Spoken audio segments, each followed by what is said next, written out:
కలియుగ భగవద్గీత ప్రేక్షకులకు స్వాగతం, సుస్వాగతం. ఈ వారం ముందుగా ఛానల్ ఇంట్రడక్షన్. ఈ కలియుగ భగవద్గీత ఛానల్ ఆదరిస్తున్న సబ్స్క్రైబర్లందరికీ నా నమస్కారములు. ఎందుకంటే ఆ ఏడుకొండల వెంకటేశ్వర స్వామి ఆశీర్వాదంతో మిమ్మల్ని ఈ ఛానల్ ద్వారా కలవటం చాలా సంతోషం. ఈ ఛానల్ 17 భాషల్లో అవైలబుల్ ఉంది. అలాగే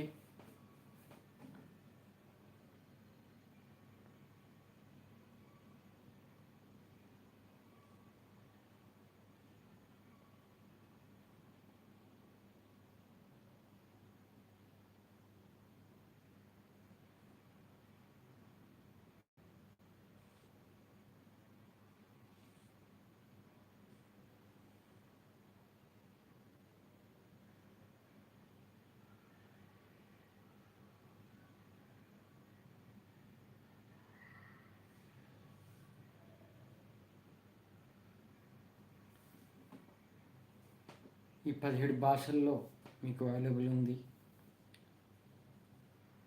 అన్ని భాషల వాళ్ళందరూ చాలా ఆదరిస్తున్నారు ఈ ఛానల్ని. షార్ట్ వీడియోలు అన్నీ మీకు వాళ్ళకి సంబంధించిన అన్ని షార్ట్ వీడియోలు అన్నీ చూస్తున్నారు. ఇక వాట్సాప్ ఛానల్స్ కూడా మీకు లింక్స్ పెట్టాను పోస్ట్లో. ఈ పోస్ట్లో పెట్టిన లింక్స్ని చాలామంది లైక్ చేశారు, కానీ ఫాలోవర్స్ అనేది వాట్సాప్లో పెరగట్లేదు. కానీ వాళ్ళ ఇష్టం. వాళ్ళు ఆ దేవుడు ఎప్పుడు వాళ్ళను మార్చేస్తాడో అప్పుడు వాళ్ళకు వాళ్ళే ఫాలో అవుతారు. వాట్సాప్ ఛానల్ ఎందుకంటే యూట్యూబ్ ఛానల్ వీడియో షార్ట్స్ చూడటం ఎతకడం ఇబ్బంది. అదే వాట్సాప్ ఛానల్ ఉంటే మనము ఏ చాప్టర్ అనేది ఈజీగా తొందరగా తెలుసుకోవచ్చు. అలాగే వీడియో కాకుండా టైపింగ్ కాబట్టి మీకు మెల్లగైనా చదవచ్చు. అందుకే వాట్సాప్ ఛానల్స్ పెట్టాను. అలాగే ఓం నమో వెంకటేశాయ నమః ఛానల్,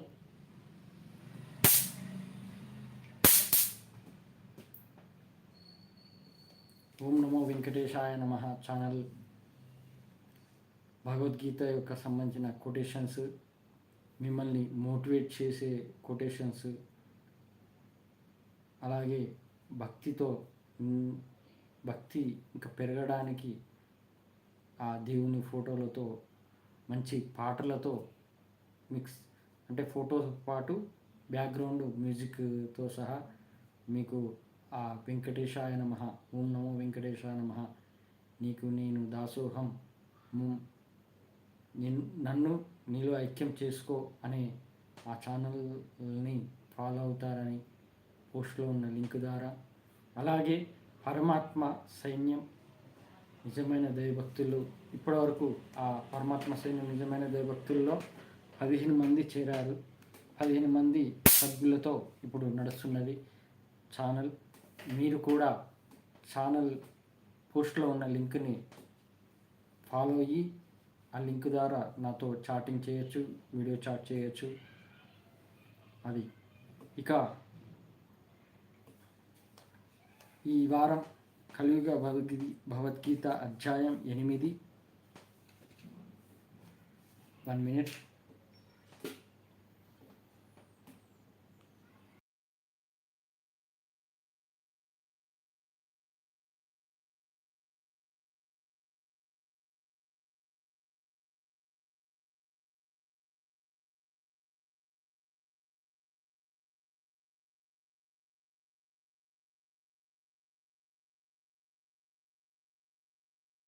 సారీ, దోమలు ఎక్కువ ఉండడం వల్ల ఫ్యాన్ బంద్ చేస్తున్నాను.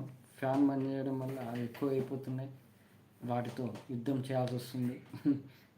ఇరాన్ అమెరికా యుద్ధం లాగా ఇప్పుడు మన ఇంట్లో మనం దోమలతో యుద్ధం చేస్తాము. సరే, ఓకే. ఇక నాకు చాలా బాగా నచ్చిన ఇన్స్పిరేషన్ టాపిక్ వచ్చేసి, ఎప్పుడైతే హీరో విజయన్ ఒక వీడియో చూశానో ఇప్పుడు చాలా చాలా బాగా నచ్చింది. ఒక నదిని, పారే నదిని ఆహ్వానిస్తారు, పూజిస్తారు, పూలు వేసి పూజిస్తారు. ఆ నదిలో రాళ్ళు వేసే వాళ్ళు కూడా ఉంటారు. అంటే దీని అర్థం, మనం మంచి పని చేస్తుంటే ఆహ్వానించే వాళ్ళు ఉంటారు మీలాగా, అలాగే ప్రోత్సహించే వాళ్ళు ఉంటారు, అలాగే మన మంచి పనిని చెడగొట్టే రకాలు ఉంటాయి, మనపై రాళ్ళు విసురుతారు. ఇలాంటి వాటికి కుంగిపోకుండా మనము ధైర్యంగా ముందడుగు వేయాలంటే మనము దైవబలం పెంచుకోవాలి. దైవబలం ఉంటే దేనైనా నువ్వు సాధించవచ్చు. ఇప్పుడు నేను ఎలా ఉన్నానో తెలుసా? దైవబలం ఉంది కాబట్టి ఎంత పెద్దవారైనా వాళ్ళతోటి డైరెక్ట్ మాట్లాడగలను. ఎందుకంటే అది ఆ దేవుడిచ్చిన జ్ఞానం. ఇప్పుడు కోటేశ్వరుడికి, బిలియనీర్కి ఎన్నో డబ్బులు ఉంటాయి, కానీ అతనికి ఉన్న జ్ఞానం ఏంటి? ఒక డబ్బు సంపాదించడమే. కానీ దైవబలం ఎలా అనేది తెలియదు, ఎలా పొందాలి అనేది తెలియదు. అలాగే దైవానుగ్రహం పొందలేడు కూడా. దేవుడు ఎప్పుడు పేదవాడినే చూస్తాడు, మిడిల్ క్లాస్ ఫ్యామిలీ వాళ్ళనే చూస్తాడు. ఎందుకంటే పేదవాడు అనేది, కొంతమంది పేదవాళ్ళు దేవుని నమ్ముకొని జీవితాన్ని గడుపుతారు, కానీ అదే పేదవాళ్ళలో కొంతమంది అధర్మంగా జీవిస్తారు, డబ్బు కోసం ఏదైనా చేద్దామని. అదే మిడిల్ క్లాస్ ఫ్యామిలీ అయితే అటు మరీ అధర్మంగా జీవించడానికి ప్రయత్నం చేయడు, అలాగే ధనవంతుడిలాగా గొప్పలకు ఆలోచించడు, ఉన్నంతలోనే సంతోషంగా జీవితాన్ని గడిపే వాడు మిడిల్ క్లాస్ ఫ్యామిలీ పర్సన్. దేవుడు ఆ మిడిల్ క్లాస్ ఫ్యామిలీ పర్సన్నే ఎంచుకుంటాడు, వారి వైపే ఉంటాడు. ఇక ఈ నది అనేది సముద్రంలో కలుస్తుంది, నది నీరు అనేది సముద్రంలో కలుస్తుంది. అదే నది మనం దైవ మార్గంగా తీసుకుంటే ఆ నదిలో వేసే పూలను, మనలో ఆలోచనలు, అలవాట్లు, అలాగే మన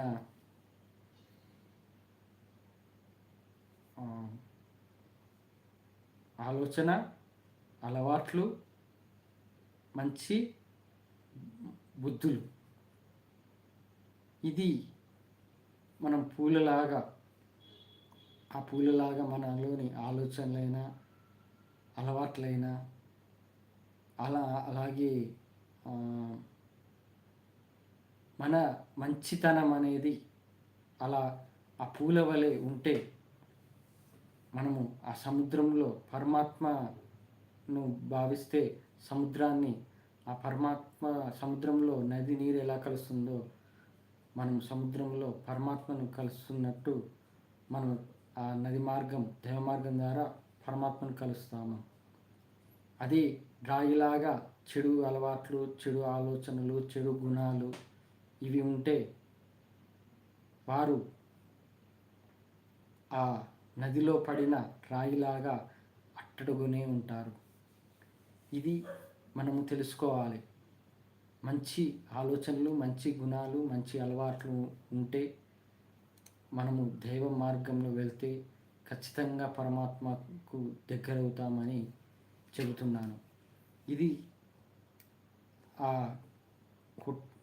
ఆ వీడియో ద్వారా హీరో విజయన్ ద్వారా తెలుసుకున్నది భగవద్గీత ద్వారా అనువదించడం అనేది నాకు చాలా సంతోషం అనిపిస్తుంది. ఇక అధ్యాయం 8,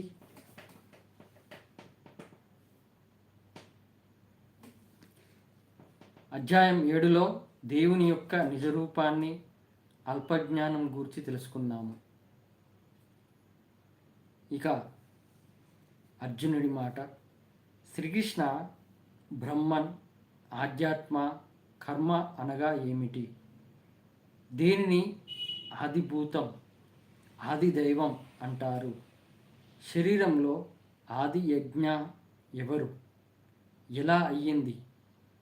ఓ కృష్ణ, దృఢమైన మనస్సుతో మరణ సమయంలో నువ్వు తెలియట ఎలా సాధ్యం? అప్పుడు శ్రీకృష్ణ పరమాత్మ అన్నాడు,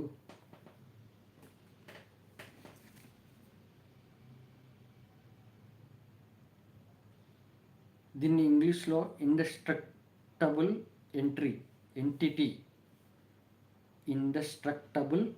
ఎంటిటీ, నాశనం చేయలేని వస్తువునే బ్రహ్మన్ అంటారు. వ్యక్తి యొక్క ఆత్మతత్వంనే ఆధ్యాత్మ అంటారు. ప్రాణుల భౌతిక తత్వంనకు, వాటి అభివృద్ధికి సంబంధించిన పనులను కర్మ లేక ఫలాపేక్ష చర్యలు అంటారు. నిరంతరం మారే ఈ భౌతిక సృష్టిని ఆదిభూతం అంటారు. సృష్టిలో దేవతల అధిపతిగా ఉండే భగవంతుని విశ్వరూపమే ఆదిదైవం. సర్వభూత హృదయాలలో నివసించే నేను ఆది యజ్ఞం అంటే సమస్త యజ్ఞములకు అధిపతిని అని పిలువబడును. మరణ సమయంలో నన్నే స్మరిస్తూ దేహాన్ని విడిచిపెట్టిన వారు నన్నే చేరుకుంటారు. ఈ విషయంలో ఎలాంటి సందేహం లేదు. మృత్యు సమయంలో, శరీరాన్ని విడిచిపెట్టే సమయంలో ఆ వ్యక్తి దేనినైతే గుర్తు చేసుకుంటాడో ఎప్పుడు అదే స్థితిలో ఉండటం వల్ల అదే స్థితిని పొందును. అందుకే నన్ను ఎల్లప్పుడూ నన్నే స్మరించాలి. నీ కర్తవ్యం అయిన యుద్ధము చెయ్యుము అర్జున. నీ మనస్సు, బుద్ధి నాకు శరణాగతి చేసి సమర్పించినచో నీవు తప్పకుండా నన్నే పొందుదవు. ఈ విషయంలో సందేహం లేదు. ఓ అర్జున, నిరంతరంగా నీ మనస్సుని ఎటు పోనీయక పరమేశ్వరుడునే అయిన నన్ను స్మరించుట యందే నిమగ్నం చేస్తే నీవు తప్పకుండా నన్ను పొందగలవు. భగవంతుడు సర్వజ్ఞుడు, అత్యంత ప్రాచీనుడు, అందరినీ శాసించేవాడు. సూక్ష్మము కంటే సూక్ష్మము అయిన వాడిని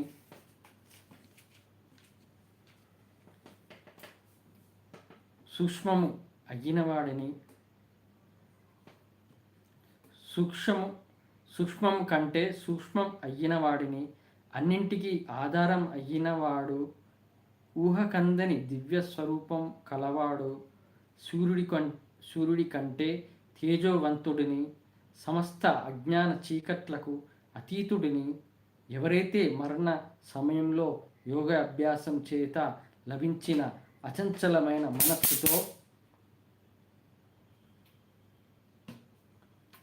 ప్రాణాలను కనుబొమ్మల మధ్య నిలిపి నిశ్చలంగా దివ్యమంగళ భగవంతుడిని అత్యంత భక్తితో స్మరిస్తారు, వారు ఖచ్చితంగా నన్ను పొందుతారు. వేద పండితులు నాశనం కానివాడు అని, ఆయనలో ఐక్యం అవ్వటానికి మహోన్నత ఋషులు బ్రహ్మచర్యం పాటించి ప్రాపంచిక భోగాలను పెడతారు. శరీరం యొక్క అన్ని ద్వారాలను నియంత్రించి మనస్సుని హృదయంలోనే నిలిపి ప్రాణాలను తలస్థానంలోకి లాగి వ్యక్తి ఏకాగ్రతతో యోగ ధ్యానంలో ఉండవలెను. పరమేశ్వరుడిని అయిన నన్ను స్మరిస్తూ ఓంకారంని జపిస్తూ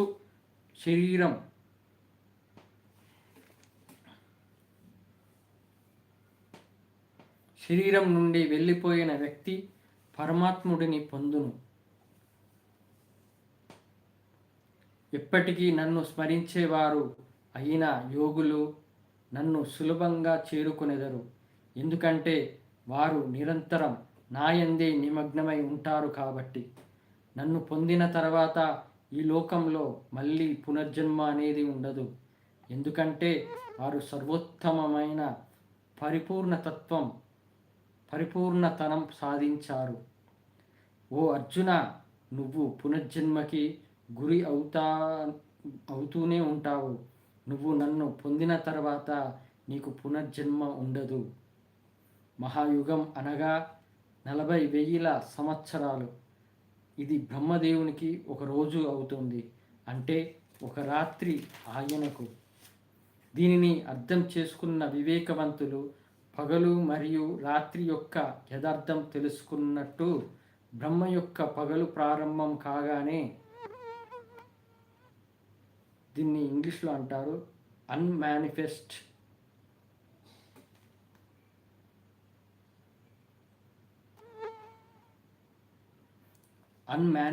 సోర్స్.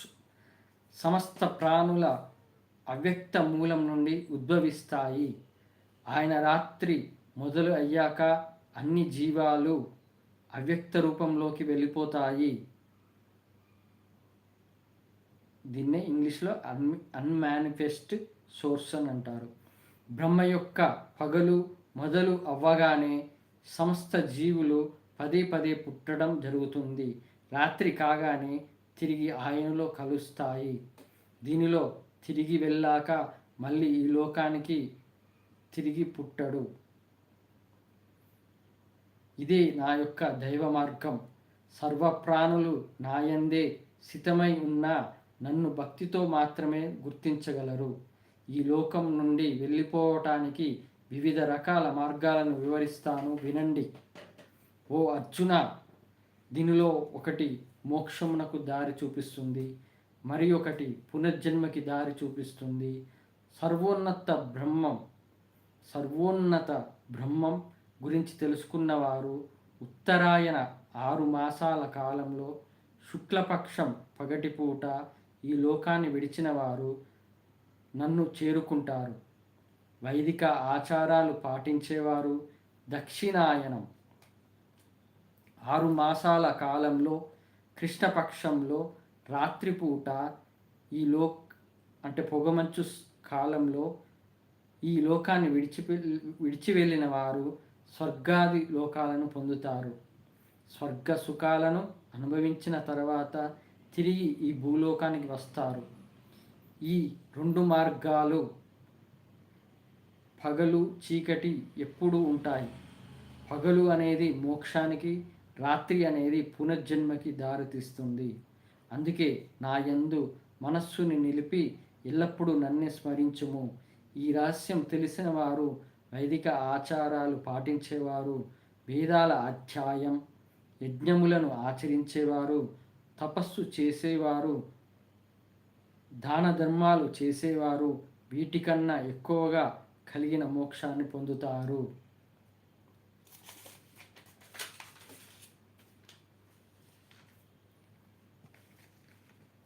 ఇది అధ్యాయం 8 శ్రీకృష్ణ పరమాత్మ అర్జునుడితో వివరించాడు. ఆయనను తెలుసుకోవాలంటే, ఆయన ఎప్పటికీ గుర్తుపెట్టుకోవాలంటే, శ్రీకృష్ణను ఎప్పటికీ ఆయన నామస్మరణ చేయాలంటే ఏమి చేయాలి, ఎలా ఉండాలి అనేది వివరించాడు. ఇక నా మాట, నాశనం చేయలేని ఆత్మ ఒక్కటే. దీనినే బ్రహ్మన్ అంటారు. మనము కల్కి సినిమా చూశారు కదా. కల్కిలో ఫస్ట్ ప్రభాస్ ఎంట్రీ టైంలో భగవద్గీతది వస్తుంది బ్యాక్గ్రౌండ్.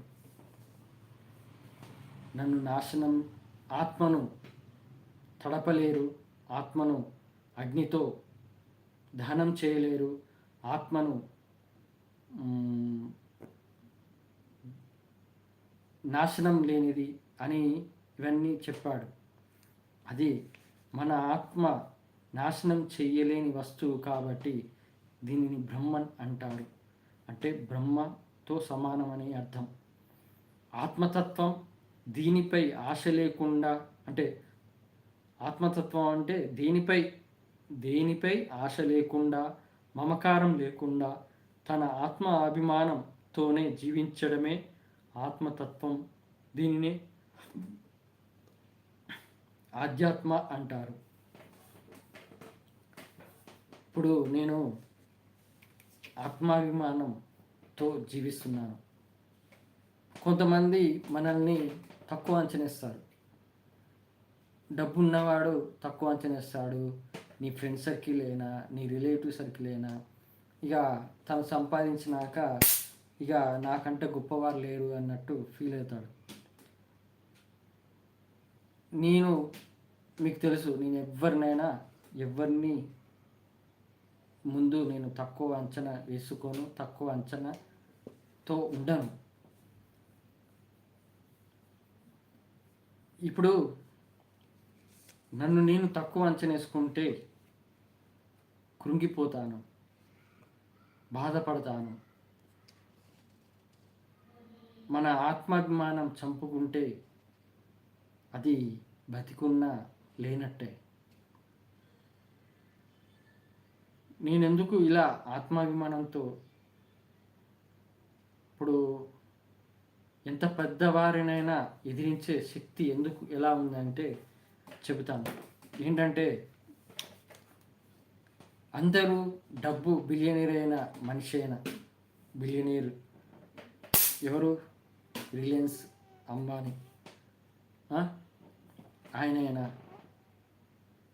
ఏమనుకుంటాడు? నాకు ఇన్ని కోట్లున్నాయి, ఇన్ని బిలియన్ డబ్బులున్నాయి, ఇక నాకంటే గొప్పవారు లేరు అన్నట్టు జీవిస్తాడు. ఎంత పెద్ద దేశ అధ్యక్షుడైనా ఇక నాకన్నా పెద్ద పదవిలో ఉన్నవారు ఎవ్వరు లేరు అని ఆలోచనతో ఉంటారు. కానీ తను తెలుసుకోలేనిది ఏంటి? ఆత్మజ్ఞానం. ఆత్మజ్ఞానం తెలుసుకోకుండా,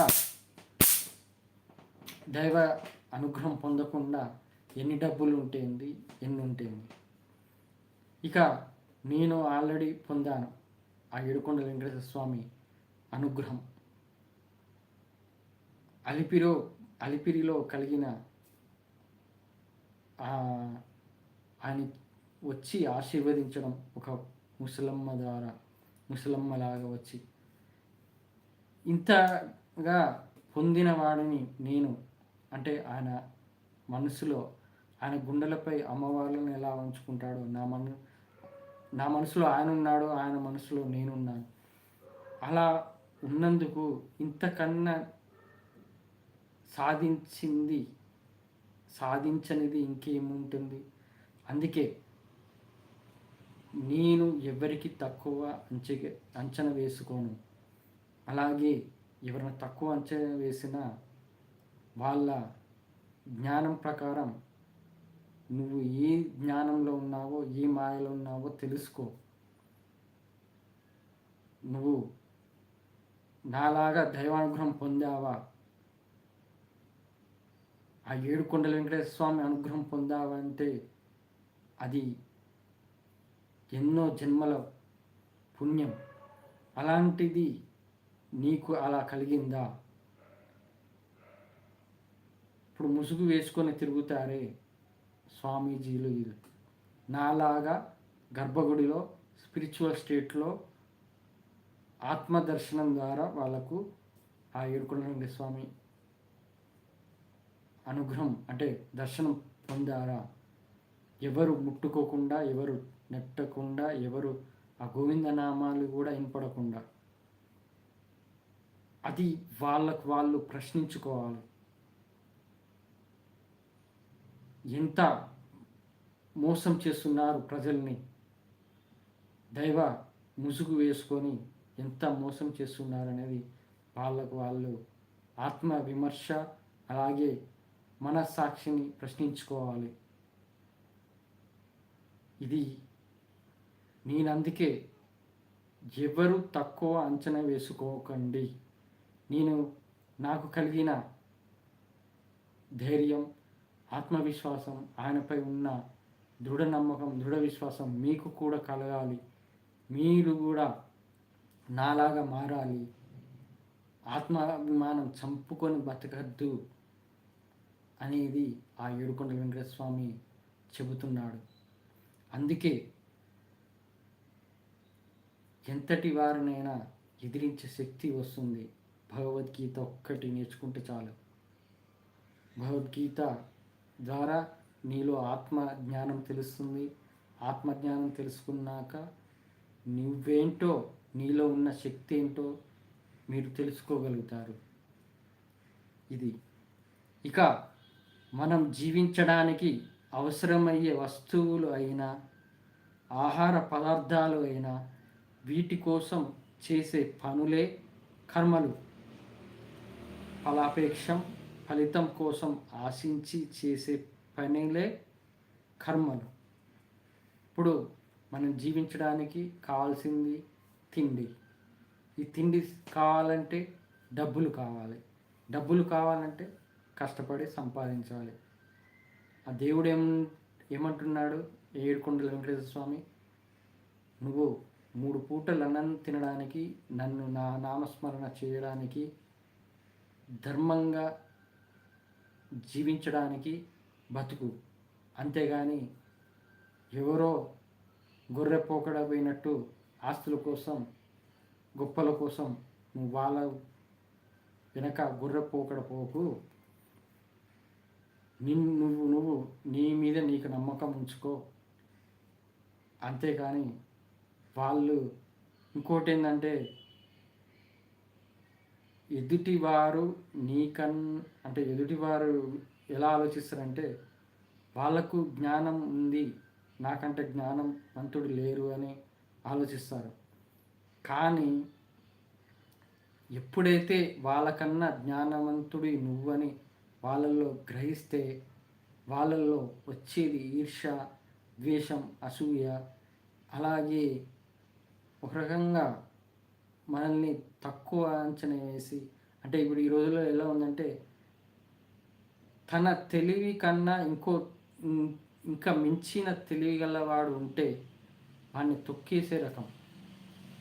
అబ్బో వీడెక్కడ నాకన్నా పెరిగిపోతాడా. ఇప్పుడు మన కంపెనీ జాబ్స్ పర్పస్లో అయినా ఇంకే విధంగా అందరికి తెలుసు, తొక్కేసే వాళ్ళు ఉంటారని అందరికి తెలుసు. అలా నాకన్నా ఎక్కువ జ్ఞానం ఉందిరో వీనికి అన్నట్టు వాడిని హేళన చేయడము, వాడిని తక్కువ అంచనా వేయడము చేస్తారు. నాకు నచ్చనిది ఏంటంటే, నన్ను తక్కువ అంచనా వేయడమే నాకు నచ్చదు. నువ్వు ఒకరి ద్వారా తెలుసుకో, అరే ఈయన దగ్గర నుంచి నేనేం నేర్చుకోవాలి ఏంటి అనేది నేర్చుకుంటే అది నీలోని అది మంచితనానికి ఒక ఉదాహరణ అవుతుంది. అరే నేను ఈయన దగ్గర నుంచి నేర్చుకోవాల్సింది చాలా ఉంది, నేను నేర్చుకొని ఈయనలాగా ఆ దైవానికి దగ్గర అవుతాను అనే ఆలోచన చేస్తారే, వాళ్ళు ఖచ్చితంగా దైవ మార్గంలో వెళ్తున్నట్టే. అలా కాకుండా వానిపై ఏదైనా వాన్ని కృంగదీయడానికి, వాన్ని బాధ పెట్టడానికి, ఏదో ఒక రకంగా మన మీద రాళ్ళేస్తారే, అలా చేసే వాళ్ళు వాళ్ళ కర్మలు అనుభవించడానికే ఇక అంతే. అంటే పాపాలు చేసి ఆ పాపమునకు కర్మలు అనుభవిస్తారు. అలాంటి వాళ్ళను మనం పట్టించుకోవద్దు. అలాగే వాళ్ళ కర్మలు వాళ్ళు అనుభవిస్తారు. కానీ మనం నమ్మాల్సింది, మనము తక్కువ అంచనా వేసుకోకూడదు. మనకి మనం తక్కువ అంచనా వేసుకోకూడదు. ఇది మనం సంపాదించడానికి, మన భార్య పిల్లల్ని వాళ్ళతో జీవనం కొనసాగించడానికి కర్మలు చేస్తాము. ఈ కర్మల్లోనే మంచి కర్మలు చేయాలి, ధర్మంగా నీతిగా జీవించాలి. ఏడుకొండల వెంకటేశ్వర స్వామికి కావాల్సింది ఏంటంటే ఎవరైతే నీతిగా నిజాయితీగా ధర్మంగా సంసార జీవితాన్ని కొనసాగిస్తారో వారే మోక్షానికి అర్హులు అనేది ఇది నా నిజ జీవితంలో అనుభవంగా చెబుతున్నాను. నాకు అలా నేర్పించాడు ఆ ఏడుకొండల వెంకటేశ్వర స్వామి. ఈ ముసుగు వేసుకొని నడిచే వాళ్ళను పక్కకు పెట్టండి, వాళ్ళ మాటలు వినకండి. కొంతమంది ఒక ఆయన నా ఫ్రెండ్ ఒక ఇక వద్దులే ఆయన పేరెందుకు కానీ ఋషిల అగానే ఆధ్యాత్మికంలో ఉన్నాడు. నేను మొన్న యూట్యూబ్ షార్ట్లో నేను వాడు చెడ్డవాడైనా ఎంతటి వాడైనా కానీ వాడిని సబ్స్క్రైబ్ చేసుకుంటా. ఎందుకంటే వీడు లోకంలో ఎలా ఉంటున్నాడు, వీడు ఎలా చేస్తున్నాడు, సమాజానికి మంచి చేస్తుండా చెడు చేస్తుండా, దాని ద్వారా చెడు చేసేవాని ద్వారా కూడా మనము మంచి ఎలా చేయాలి, దీనికి ఆపోజిట్గా ఎలా చేయాలనేది కూడా ఆలోచిస్తాము. అది అతని సబ్స్క్రైబ్ అయ్యాను. ఒక వీడియో చూశాను. అలాగే ముసుగు వేసుకొని దండలు వేసుకొని మెడలో దండలు వేసుకొని బొట్టు పెట్టుకొని చెప్తుంటాడు ఉపన్యాసాలు.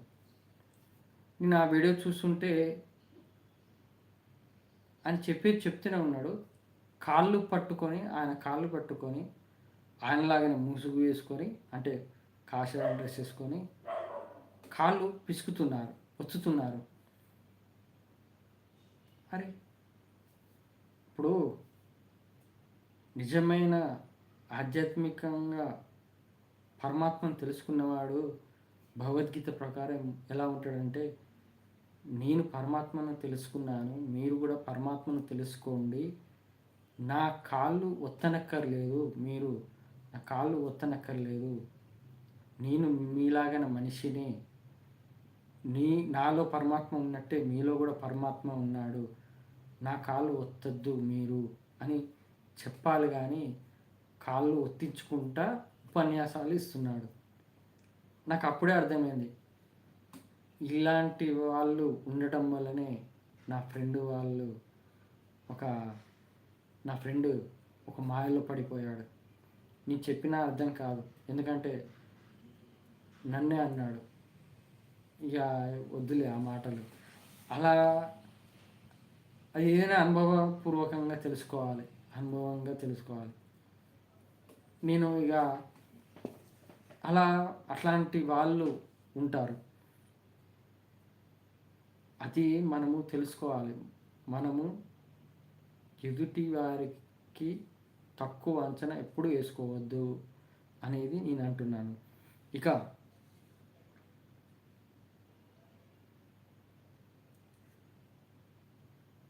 ఈ ఫలితం కోసం ఆశించే పనులు. ఇప్పుడు ఒక ఉద్యోగం చేస్తాము, దానికి శాలరీ వస్తుంది, ఇంక్రిమెంట్ గురించి ఆలోచిస్తాము, అలాగే ప్రమోషన్ గురించి ఆలోచిస్తాము, ఇవన్నీ చేస్తాము.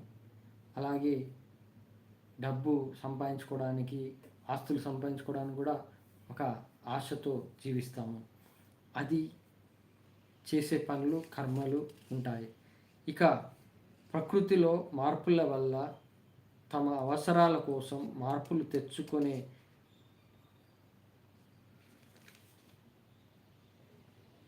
మానవ జీవనమే దీనినే ఆదిభూతం అంటారు. ప్రకృతిలో మార్పుల వల్ల తమ అవసరాల కోసం మార్పులు తెచ్చుకునే మానవ జీవనమే ఆదిభూతం అంటారు. ఈ భూమిపైన జరిగే మార్పులు మనము సమాజంలో ప్రకృతిలో మార్పులను బట్టి మనము దాని తగ్గట్టు మనం మారుతాం కదా. దీని గురించి కూడా నేను ఇంకా క్లియర్గా తర్వాత వివరిస్తాను. Next continue. ఈ కలియుగంలో ఈ ప్రపంచానికి అధిపతిగా ఆదిదైవంగా ఉన్నవారే ఏడుకొండల వెంకటేశ్వర స్వామి. మీకు ఆల్రెడీ వివరించాను. ప్రపంచానికి అధిపతి ఈయనే ఏడుకొండల వెంకటేశ్వర స్వామి. అందరు దేవుళ్ళు ఈయన స్వరూపాలే. మతద్వేషం ఉంటే మహాపాపంలో పడకండి, మతద్వేషం వల్ల మహాపాపంలో పడకండి అని వివరించాను 9 భాగాల ద్వారా. ఇక్కడ ఈ కలియుగ దైవం ఏడుకొండల వెంకటేశ్వర స్వామి అని అందరికీ తెలుసు. ఆది దైవమైన ప్రపంచానికి అధిపతి అయిన ఈయనే. ఈ కలియుగంలో ఏ దైవంగా భావించి పూజించే ఏ దేవుడినైనా చివరికి చేరుకునేది నీ పూజ ఫలితం ఈయనకే, ఏడుకొండల వెంకన్న స్వామి. ఇప్పుడు ఇక్కడ వివరించాల్సింది ఏంటంటే, మతద్వేషంతో నా దేవుడే గొప్ప అని ఉంటారు. అంతెందుకు మన హిందువులనే ఉన్నారు. ఏమని నా శివుడే గొప్ప అని వాళ్ళు ఉన్నారు. యూట్యూబ్లో ఉన్నాను. గరికపాటి చాగంటి గారే చెప్పారు, శివుడు వేరు విష్ణువు వేరు అని అనకూడదు. అలాగే ఒకవేళ అన్న 20 జన్మల పాటు నరకంలో పడిపోతారని వాళ్ళే చెప్పారు. ఇప్పుడు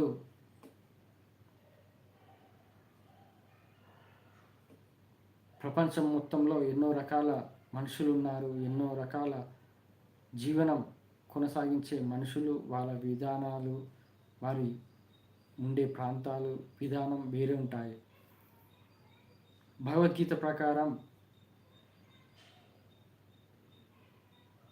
దేశంలో ఎక్కడ ఏ ప్రజలు ఎక్కడెక్కడ బతుకుతున్నారో వాళ్ళల్లో ధర్మం నిలబెట్టడానికి దేవుడు ఒక రూపంలో వస్తాడు. శ్రీకృష్ణ పరమాత్మ చెప్పినట్టు నేను ఏ రూపంలో అయినా వస్తాను, ఏ అవతారమైనా ఎత్తుతాను ధర్మం కోసం అని. మరి ఇలా క్రిస్టియన్స్ అయినా, ముస్లిమ్స్ అయినా, గిరిజన వాళ్ళైనా, ఇంకా ఏ జాతులైనా, జైన మతం, ఇంకా ఇవన్నీ సృష్టించింది ముఖ్యంగా ఆ ఏడుకొండల వెంకటేశ్వర స్వామి. ఎలాగంటే త్రిమూర్తులు అనేది అమ్మవారి ద్వారా వచ్చారు. జగన్మాత భవానీదేవి, ఆమె నుండి వచ్చిన త్రిమూర్తుల్లో మహావిష్ణువుకి ఇచ్చిన బాధ్యత ఈ యుగాలను నడిపించేది, భూమిపైన ఉన్న మానవులను వాళ్ళ పాపపుణ్యాలను బట్టి వాళ్ళకు శిక్ష అయినా, మంచి శిక్షలైనా, అలాగే మంచిగా ఉండడానికైనా వాళ్ళను బాధ్యతగా వాళ్ళను ధర్మంగా నిర్వహించడానికి, ధర్మంగా నడవటానికి అమ్మవారు ఇచ్చిన బాధ్యత శ్రీ మహావిష్ణువుకి ఈ మానవ జన్మ ఎత్తిన వాళ్ళను ధర్మంగా జీవించడానికి. దీన్ని బట్టే కృతయుగం, ద్వాపరయుగం, త్రేతాయుగం ఇవన్నీ వచ్చాయి. కృతయుగంలో నిజమైన దైవభక్తుడు ప్రహ్లాదుడి ద్వారా మనము నిజమైన దైవభక్తి అంటే ఏంటో నేర్చుకోవాలి. ఇక త్రేతాయుగంలో శ్రీరాముడు లాంటి సహనం, ఓపిక, ధైర్యం, భయం లేకుండా మంచి గుణాలతో, మంచి ఆలోచనలతో ఉండడమే శ్రీరాముడి నుండి నేర్చుకోవాల్సింది మనం. అలాగే శ్రీకృష్ణుడు భగవద్గీతను ఎలా బోధించి అర్జునుడిని యుద్ధం చేసేటట్టు చేశాడో, ఆ శ్రీకృష్ణ పరమాత్మ నుంచి మనలో ఉన్న ఎవరు పరమాత్మ ఎలా తెలుసుకోవాలనేది శ్రీకృష్ణ పరమాత్మ చెప్పాడు. ఇక కలియుగంలో కలియుగ దైవం శ్రీ వెంకటేశ్వర స్వామి. శ్రీ వెంకటేశ్వర స్వామి మహావిష్ణు స్వరూపం. వీరు రాముడు, శ్రీకృష్ణుడు, శ్రీ వెంకటేశ్వర స్వామి కూడా శ్రీ మహావిష్ణువు స్వరూపం.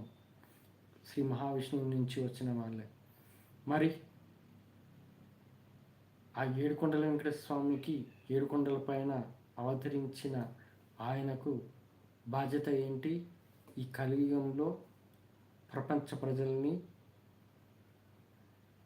ఆయన వైపు తెచ్చుకోవాలి.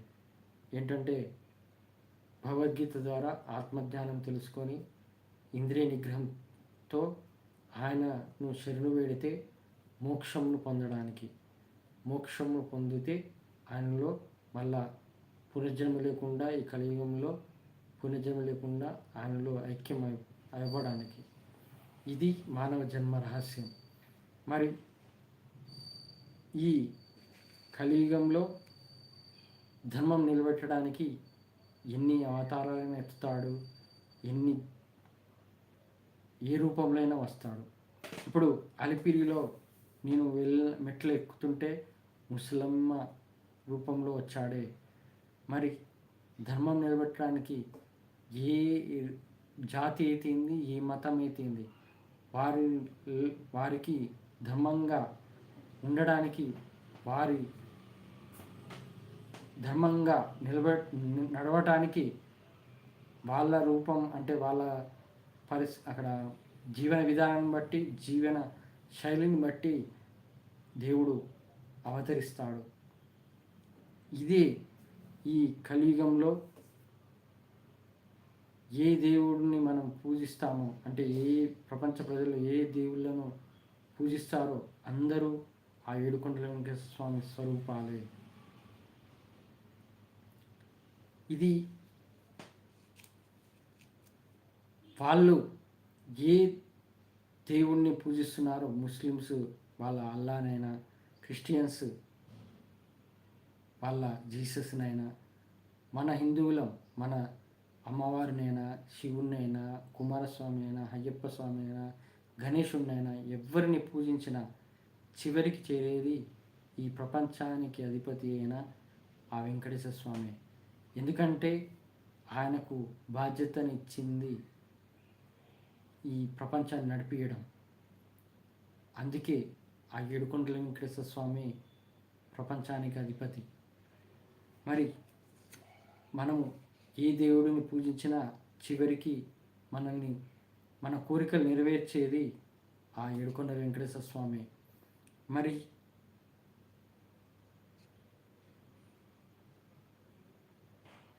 ఏ దైవంగా భావించి పూజించే ఏ దేవుడికైనా మనము పూజ చేసినా చివరికి చేరుకునేది ఆ పూజ ఫలితం.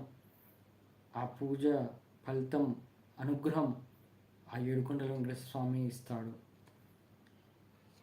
శ్రీరాముడు మనిషిగానే పుట్టాడు, శ్రీకృష్ణ పరమాత్మ మనిషిగానే పుట్టాడు. మరి కలియుగంలో ఎందుకు మనిషిగా రావద్దు?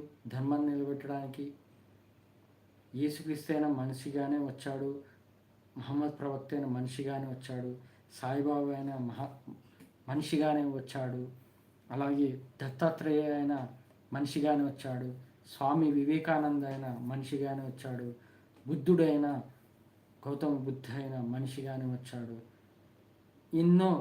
ఎన్ని అవతారాలను ఎత్తుతాడు దేవుడు. మరి అలాంటిది ఆయన స్వరూపాలని మనము ఎందుకు భావించద్దు? నాకు ఎక్స్పీరియన్స్గా నేర్పించాడు. నేను అందరిలోనూ నేనే ఉన్నాను అని. ఒక ముస్లిం ఫ్యామిలీ నా భార్యను హాస్పిటల్లో చేర్చడం, చాలా క్రిటికల్ కండిషన్ ఉన్నప్పుడు. అలాగే ఒక క్రిస్టియన్ నాకు ఉద్యోగం లేదంటే నెక్స్ట్ డేనే ఉద్యోగం ఇప్పించిన క్రిస్టియన్ ఉండడం, ఆ క్రిస్టియన్ ఇప్పించడము, ఉద్యోగం ఇప్పించడము, ఇవన్నీ ఆయన ఏడుకొండల వెంకటేశ్వర స్వామి చేపించాడు. ఎందుకంటే నువ్వు నన్ను తలుచుకున్నావు, బాధపడ్డావు, నేను ఏ విధంగా అయినా వస్తాను, ఏ రకంగా అయినా వస్తాను, ఏ రూపంలో అయినా వస్తాను నిన్ను ఆదుకోవడానికి అని అర్థం.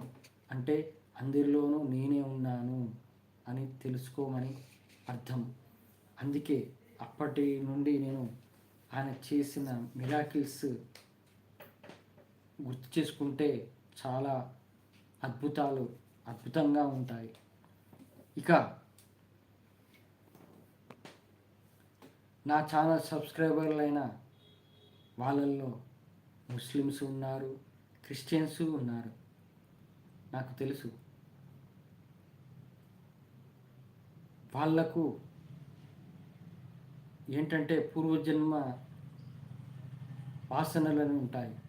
పూర్వజన్మ వాసనలు అంటే ఏదో ఒక జన్మలో, ఇప్పుడు ఈ జన్మలో హిందువుగా పుట్టచ్చు, కానీ పూర్వజన్మలో ముస్లింగా అయినా పుట్టచ్చు, ఏ జాతిలో అయినా పుట్టచ్చు, ప్రపంచంలో ఎక్కడైనా పుట్టి ఉండొచ్చు. అప్పుడు మనలో ఒక భావన ఉంటుంది. అప్పుడు ఏదో ఒక జన్మలో హిందువుగా పుట్టితే ఏ దేవుణ్ణి పూజిస్తున్నావో అప్పుడు ఆ దేవునిపైనే భక్తితో ఉండడం వల్ల ఆ జన్మలో దైవానుగ్రహం పొందకపోయినా ఈ జన్మలో మళ్ళా ఆయనను తలుచుకోవడం అనేది అది పూర్వజన్మ వాసన అవుతుంది. ఇలా ఏడుకొండల వెంకటేశ్వర స్వామిని పూజించే వాళ్ళు ఏ మతం వాళ్ళైనా కానీ ఏడుకొండల వెంకటేశ్వర స్వామిని మనసులో తలుచుకొని నమ్మకంతో మనసులో తలుచుకునే వాళ్ళు కూడా ఉన్నారు. అది ముస్లిమ్స్ అయినా క్రిస్టియన్స్ అయినా కూడా. నేను ఒకరి ద్వారా విన్నాను. వాళ్ళు బయటికి ముస్లింగానే ఉంటారు కానీ వాళ్ళల్లో మొత్తం హిందూ సాంప్రదాయ వాళ్ళ ఇంట్లో చేసుకోవడం జరుగుతుంది. వాళ్ళు మనసులో ఒక హిందువు ఎలా ఉంటాడో, ఆ హిందువు ఎలా జీవిస్తాడో తన దైవాన్ని తలుచుకొని అలా ఒక ముస్లిం ఫ్యామిలీ ఆల్రెడీ అలా ఉంటున్నారు కూడా. ఒకరి ద్వారా తెలుసుకున్నాను.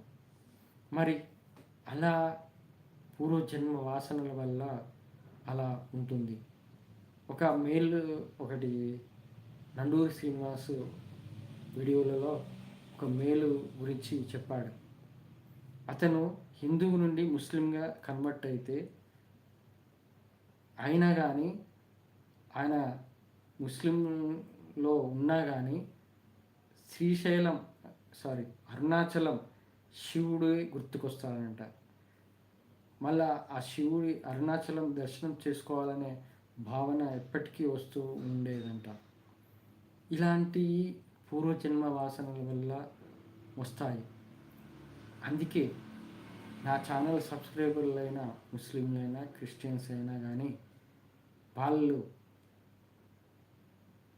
ఈ ప్రపంచానికి అధిపతి ఈయనే ఏడుకొండల వెంకటేశ్వర స్వామి అని గ్రహించి వాళ్ళు ఆ ఏడుకొండల వెంకటేశ్వర స్వామి దగ్గర అయ్యేటట్టు అవుతున్నారు.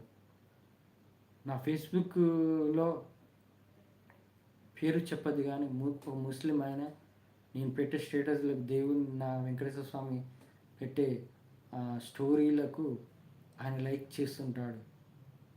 ఎందుకంటే అది పూర్వజన్మ వాసన.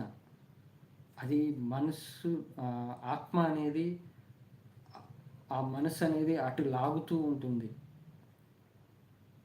నేను ఈ జన్మలో ఆ ఏడుకొండల వెంకటేశ్వర స్వామికి అంత దగ్గర అయ్యానంటే అర్థమైంది ఎన్నో జన్మల పుణ్యమై ఉంటుంది, ఎన్నో జన్మల నుండి ధర్మంగా జీవించే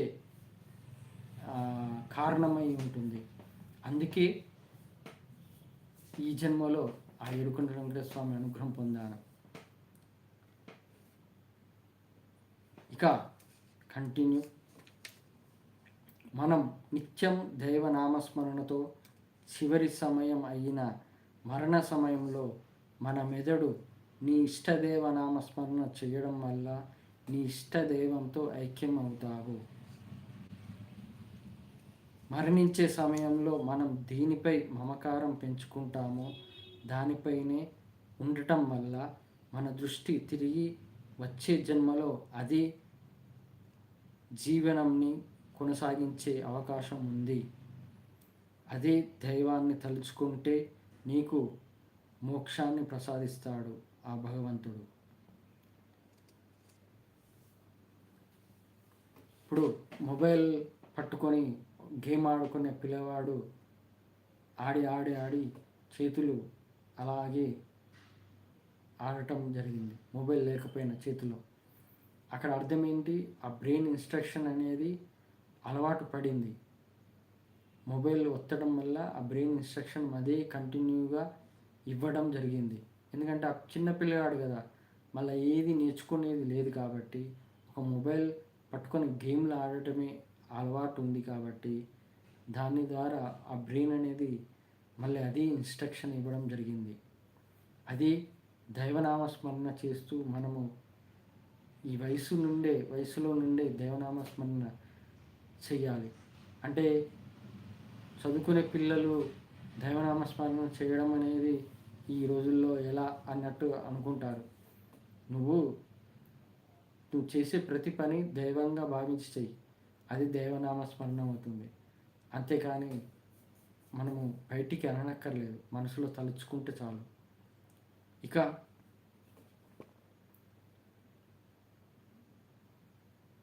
ఇదే దైవనామస్మరణం చివరికి అలవాటు అవ్వడం వల్ల, ఆ దేవుణ్ణి స్మరించడం వల్ల చివరి మరణ సమయంలో కూడా ఆ బ్రెయిన్ ఇన్స్ట్రక్షన్ ఇస్తుంది. అప్పుడు మనం మోక్షంని పొందడానికి దారి అవుతుంది. ఇక నీ ఇష్టదైవం నామస్మరణ. ఇప్పుడు ఎవరి మతం వాళ్ళు వాళ్ళ దేవుణ్ణి పూజిస్తున్నారు. మన హిందువులో ఒకరు అయ్యప్ప స్వామిని పూజిస్తారు, శ్రీకృష్ణ పరమాత్మను పూజిస్తారు, శివుణ్ణి పూజిస్తారు, వెంకటేశ్వర స్వామిని పూజిస్తారు, అమ్మవార్లను పూజిస్తారు. ఎవరి ఇష్టదైవాన్ని వారి దైవనామస్మరణ చేస్తారు, కరెక్టే. కానీ ఇక్కడ లాజిక్ ఏంటంటే, శ్రీకృష్ణ పరమాత్మ ఏమన్నాడంటే, ఏ దేవుడిని పూజించినా నేను ఇచ్చే వాళ్ళ కోరికలు తీర్చేది నేనే,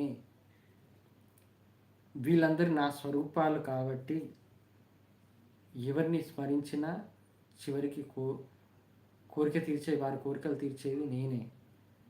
కానీ ఎవరైతే డైరెక్ట్గా నన్ను స్మరిస్తారో వాళ్ళు మోక్షం పొందడానికి అర్హులవుతారు. అంటే ఇక్కడ అర్థం ఏంటంటే, కలియుగ దైవం, ఈ కలియుగానికి దైవం బాధ్యతనిచ్చిన ఆ అమ్మవారు ఇచ్చిన బాధ్యత కలియుగ దైవం వెంకటేశ్వర స్వామికి కాబట్టి, మనము ఈ కలియుగంలో పుట్టాము, కలియుగంలో జీవిస్తున్నాము కాబట్టి ఆ ఏడుకొండల వెంకటేశ్వర స్వామిని దైవనామస్మరణ చేయడం అనేది ఇంకా చాలా మంచిది. ఇక్కడ అయ్యో ఆ దేవుణ్ణి నామస్మరణ చేస్తున్నా కదా, ఈ దేవుణ్ణి పూజిస్తే మళ్ళీ ఆ దేవుడు ఫీల్ అవుతాడేమో అని అనుకుంటారు కదా. కానీ అట్లా అనుకోవద్దు. ఎందుకంటే చాగంటి గరికపాటి గారే చెప్పారు, హరిహర ఇద్దరూ ఒకటే, ఎవరు వేరు కాదు అన్నప్పుడు ఒకరిని అనడం వల్ల వాళ్ళు అలాంటి దైవంలో అహంకారం ఉండదు. ఇప్పుడు ఏంటంటే, దేవుడు వేరు అయితే శివుడు వేరు, ఒకవేళ విష్ణువు వేరు అయితే వాళ్ళల్లో కూడా అహంకారం ఉంటే అప్పుడు ఎలా ఉంటుంది తెలుసా? మన మనుషుల్లో కొట్టుకున్నట్టే కొట్టుకుంటారు. ఎట్లా అంటే, నీకు అంతమంది దైవభక్తులు ఉన్నారు, నాకు ఇంతమంది దైవభక్తులు ఉన్నారు అనే ఆలోచనతో అలాంటి మాటలు మాట్లాడే అవకాశం ఉంటుంది. అంటే వాళ్ళు దేవుళ్ళు కాబట్టి అలాంటి అనేది ఉండదు. మనుషుల్లాగా మనం ఆలోచిస్తే వాళ్ళు కూడా ఆలోచిస్తే అలా తయారవుతారు అని అంటున్నాను. అంటే మనలో అలా ఉంది, నా దేవుడే గొప్ప అనే ఫీలింగ్ ఉంది. దానివల్ల ఇప్పుడు నా దేవుడు గొప్పే అనడం వల్లనే కదా యుద్ధాలు ఇవన్నీ,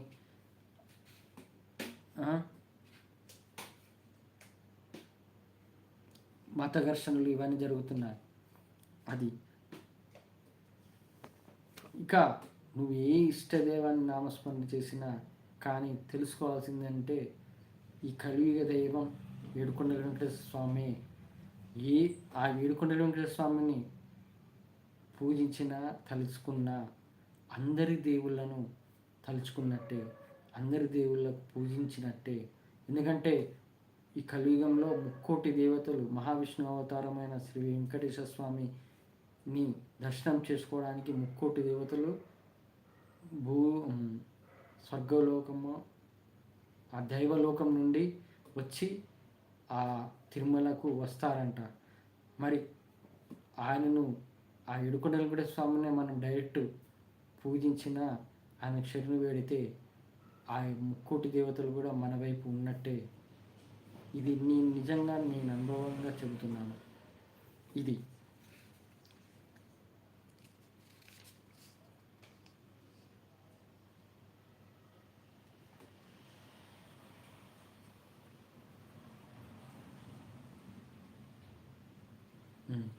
ఇప్పుడు మనం మమకారం పెట్టుకుంటాము. కొంతమంది డబ్బు పిచ్చి, కొంతమందికి బంధం అంటే కుటుంబం బంధం, అలాగే కొంతమందికి పదవి పిచ్చి. ఇవి ఉండడం వల్ల ఏమవుతుందంటే వాళ్ళు ఇప్పుడు రాజకీయ నాయకుడు చివరి సమయంలో ఆలోచన పదవి రాకపోతే ఏమవుతుంది, ఆ పదవి రాలేదనే భావనతో కుంగిపోయి మానసికంగా ఆలోచించడం వల్ల హార్ట్ అటాక్ వచ్చి చనిపోతాడు. అది ఏమవుతుంది, ఆయన చివరికి మరణ సమయంలో దేని గురించి ఆలోచించాడు, పదవి గురించే. అంటే రాజకీయ నాయకుడుగా పదవి గురించి ఆలోచించాడు. అంటే అర్థం ఏంటి, అక్కడ దేవుణ్ణి స్మరించలేదు, దేవుని గురించి ఆలోచించలేదు, ఆయన ఓన్లీ పదవి గురించి ఆలోచించాడు. అప్పుడు ఏమవుతుంది, మళ్ళీ అతన్ని చివరి సమయంలో ఏమి ఆలోచించాడంటే ఆ ఆలోచనలతోనే మళ్ళీ వచ్చే జన్మలో అంటే ఆ రాజకీయ నాయకుడిగానే పుడతాడు. ఇక డబ్బు మీద పిచ్చి ఉండడం వల్ల డబ్బులు ఏమవుతాయో, అయ్యో నా ఆస్తులని, ఇప్పుడు బిలియనీర్ ఉన్నాడు, బిలియనీరు చనిపోయినప్పుడు అయ్యో నా ఆస్తులు ఎవరు చూసుకుంటారో, నా డబ్బు అంతా ఇవన్నీ ఎట్టిపోతాయో, అసలు అసలు ఒక్క నిమిషం కూడా మనశ్శాంతిగా బతకడు. ఎందుకంటే ఎక్కడెక్కడ ఆస్తులు ఉన్నాయో, ఎక్కడెక్కడ ఏమి కట్టాలి, ఏమేమి చేయాలి, ఇవన్నీ ఇదే టెన్షన్స్, మెంటల్ టెన్షన్స్. ఇలా బతికే ఆయన డబ్బు వీటి మీద ఆలోచన ఉండడం వల్ల ఏమవుతుంది, మళ్ళా దైవాన్ని స్మరించడు. డబ్బు మీదనే, ఆస్తుల మీదనే ధ్యాస ఉండడం వల్ల మళ్ళీ వచ్చే జన్మలో మళ్ళీ అదే డబ్బు పిచ్చితో, పదవి పిచ్చితో ఇలాంటి జన్మలు ఎత్తుతారు. కానీ వాళ్ళు మోక్షం అనేది పొందలేరు. అది ఇక్కడ ఏమంటున్నాడు శ్రీకృష్ణ పరమాత్మ, మమకారం దేనిపైన పెంచుకుంటామో దానిపైన ఉండటం వల్ల మన దృష్టి తిరిగి వచ్చే జన్మలో అది జీవనంని కొనసాగించే అవకాశం ఉంది అని అన్నాడు. అది నేను చెబుతున్నాను. అది దైవాన్ని మనం మరణ సమయంలో దైవాన్ని నామస్మరణ చేస్తే, ఇప్పటి నుండే వయస్సు నుండే మనము దైవనామస్మరణ చేస్తే ఖచ్చితంగా మనము ఆయనను చేరుకోవచ్చని నా అనుభవపూర్వకంగా అయినా కానీ మీకు ఇంతకుముందు ఎగ్జాంపుల్ చెప్పాను కదా, ఇన్స్ట్రక్షన్, మన బ్రెయిన్ ఇన్స్ట్రక్షన్ ఎలా ఇస్తుందనేది, అలాగైనా మనము మోక్షంని పొందవచ్చు. ఇక మన పనిని మనం ఇంకోటి ఏంటంటే దేవనామస్మరణ చేయడమే ముఖ్యమైనది కాదు, మనము భగవద్గీత ప్రకారం ధర్మంగా నీతిగా జీవించడంలో కూడా ఉండాలి. ఒక నామస్మరణ చేయంగానే కాదు, మనం జీవించే విధానం కూడా ధర్మంగా నీతిగా ఆ దేవునికి ఇష్టమయ్యేటట్టు మనం జీవనం కొనసాగించినప్పుడే అది మోక్షం మార్గానికి అవుతుంది. కంటిన్యూ. మన పనిని మనం చేసుకుంటూ అంతా దైవాన్ని నమ్ముకొని ఫలితాన్ని ఆశించకుండా జీవించినప్పుడే మనం ఆయనకు శరణు వేడుతాము. ఇప్పుడు మన పని మనం చేసుకుంటూ దైవ కార్యంగా భావించి చేయాలి. మనము ఈ ఫలితం దీనికి మనము ఆశిస్తాము, ఇంక్రిమెంట్ అనేది, ఇంకా ఏదైనా ప్రమోషన్ అయినా ఏదైనా ఆలోచిస్తాము. ఈ ఆలోచన అనేది లేకుండా మొత్తం ఆయనే నడిపిస్తాడు, ఆయనే చూసుకుంటాడు అనే ఆలోచనతో మన పని మనం చేసుకుంటూ పోవాలి. అప్పుడే మనము ఆయనకు చెరువు వేడుతున్నట్టు అర్థం. అప్పుడు ఆయన నుండి బయటపడకుండా, కలిమాయలో పడి నరకాన్ని అనుభవించకుండా ఆయనలో మోక్షం మార్గం ద్వారా ఆయనలో ఐక్యమవుతాము. ఇప్పుడు దైవనామస్మరణ చేయటం వల్ల ఏంటి, మన ఆలోచనలు అనేది మంచి ఆలోచనలతో, మంచి గుణాలతో, మంచి అలవాట్లతో ఉంటాము. దీనివల్ల దైవనామస్మరణ చేయడం వల్ల, భగవద్గీతను పాటించడం వల్ల, దీనివల్ల ఏంటి, మనం కలిమాయలో పడకుండా చెడు గుణాలకు, చెడు అలవాట్లకు, చెడు ఆలోచనలకు దూరంగా ఉంటూ మనము మోక్ష మార్గం ద్వారా ఆ దైవంలో ఐక్యం అవ్వడానికి దారి చేసుకుంటాము. ఇక దీనిలో ఎంత మాత్రం సందేహం లేదు, ఖచ్చితంగా ఆయనలో ఐక్యమవుతాము. అందుకే శ్రీకృష్ణ అర్జునుని నీలో మమకారాన్ని తొలగించి నీవు యుద్ధం చేయము, నీవు తప్పక నాలో చేరేదవు అని అన్నాడు. ఆయన బంధుత్వం మీద మమకారం పెట్టుకొని ఫస్ట్ యుద్ధం ఆపాడు అర్జునుడు. ఇప్పుడు శ్రీకృష్ణ పరమాత్మ చెబుతున్నాడు కదా, దీని ద్వారా నువ్వు నేర్చుకో, తెలుసుకో, నువ్వంటే ఏంటో తెలుసుకో, నువ్వు పుట్టింది ఎందుకు అనేది తెలుసుకో, నీ యుద్ధం నువ్వు చెయ్యి అని అంటున్నాడు. భగవంతునికి సర్వాధికారాలు మనపై ఉన్నవి. ఆయనే పుట్టించాడు, ఆయనే చనిపోయేటట్టు చేస్తాడు. అందరినీ శాసించేవాడు భగవంతుడు. ఈ సృష్టిలో జరిగే ప్రతి పని అయినా ఆధారంగానే నడుస్తాడు, ఆయన ఆధారంగానే నడుస్తాడు. మన ఊహకి అందవు. ఎప్పుడు ఏమి జరుగుతుందో తెలియదు. ఎంతో వెలుగుని కలిగిన వాడు, సూర్యుడి కంటే ఎక్కువగా అజ్ఞానం అనే చీకటిలో పడిన మనని బయటికి అంటే వెలుగులోకి తీసుకుని వచ్చేవాడు. ఎవరైతే భగవద్గీత నియమాలు అయిన కోపం, ఆవేశం, ఈర్ష, ద్వేషం, అహంకారం, మరే చెడు అయినా తొలగించి ఆ దేవుడిపైన దృష్టిని పెట్టి మన మనస్సుని నిశ్చలంగా, నిర్మలంగా, ఏకాగ్రతతో ఆ దేవునిపైనే ఉంచితే, అత్యంత భక్తితో, నిజమైన దైవభక్తితో ఆయనను దైవాన్ని స్మరిస్తారో, ఆయన దైవనామస్మరణ చేస్తారో వారు ఖచ్చితంగా మోక్షాన్ని పొందుతారు.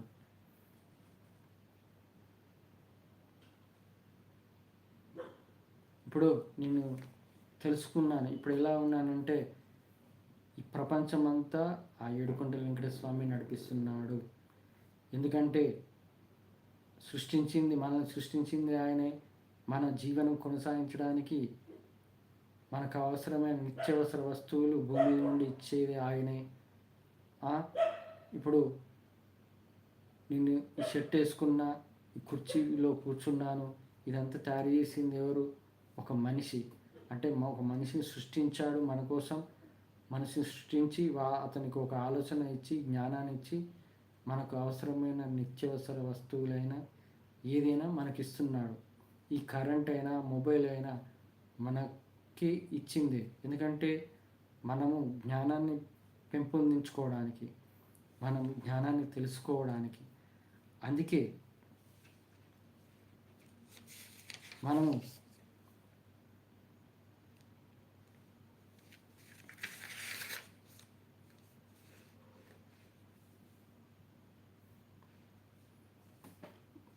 అందుకే నేను అంటాను, నన్ను పుట్టించాడు, నన్ను తీసుకుపోయేది కూడా ఆయనే. అలాంటప్పుడు నేను ఎందుకు భయపడతాను మరణానికి? అలాగే ఈ ప్రపంచం నడిపించేది ఆయనే కాబట్టి ఎప్పుడు ఏమి జరుగుతుందో మనకు తెలియదు. ఇప్పుడు యుద్ధాలు వచ్చాయి, రేపు ఏమవుతుందో తెలియదు. అలా ఆలోచించకుండా మనము దైవనామ స్మరణ చేస్తూ ఉండాలి. ఇక సూర్యుడిలాగా అజ్ఞానాన్ని తీసివేసి మనము చీకటి నుండి బయటపడి ఈ భగవద్గీత ద్వారా జ్ఞానాన్ని పెంచుకొని ఈ కోపం, ఆవేశం, ఈర్ష, ద్వేషం, అహంకారం వాటిని తీసేసి ఆ దేవుడిపైన దృష్టిని పెట్టి మన మనస్సుని నిశ్చలంగా, నిర్మలంగా, ఏకాగ్రతతో ఉండాలి. ఇప్పుడు నేను అలాగే ఉన్నాను. నేను జీవనం ఇలాగే కొనసాగిస్తున్నాను. నేను అందరిని మార్చడానికి ఎంచుకున్న దైవ మార్గం, దైవ సంకల్పం, దైవ కార్యం.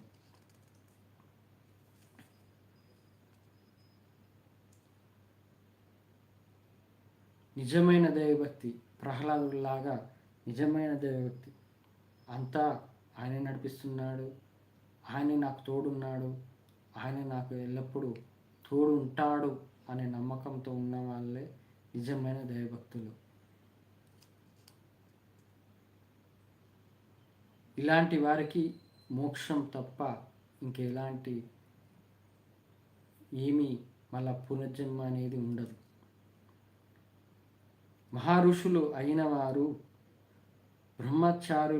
బ్రహ్మచార్యం పాటించి అశాశ్వతమైన వాటిపైన మమకారం తొలగించి అన్ని ఇంద్రియాలను నియంత్రించి ఏకాగ్రతతో ధ్యానం చేస్తారు. ఓంకారం అనే పదంతో స్మరిస్తూ చివరికి మరణించాక దైవంలో చేరుకుంటారు. ఎవరైతే నీ దైవంపై నిత్య దైవనామస్మరణతో ఆయనపై దృష్టిని పెడతారో వారు సులభంగా మోక్షాన్ని పొందుతారు, మళ్ళీ పునర్జన్మ లేకుండా. అర్జునుడిని 1 minute.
అర్జునుడిని నువ్వు ధర్మం కోసం పోరాటం చేయకుండా ఉంటావో నీవు పునర్జన్మని పొందలేవు. అలా కాకుండా ధర్మం కోసం పోరాడితే నన్నే చేరుకుంటావు అని అన్నాడు శ్రీకృష్ణుడు. ఇక మనము ఈ రహస్యము ఎలా మనము మోక్ష మార్గము అంటే మోక్షప్రాప్తి, స్వర్గప్రాప్తి, అలాగే నరక ప్రాప్తి అనేది ఈ వారం ఈ ఎపిసోడ్లో తెలుసుకుంటున్నాము.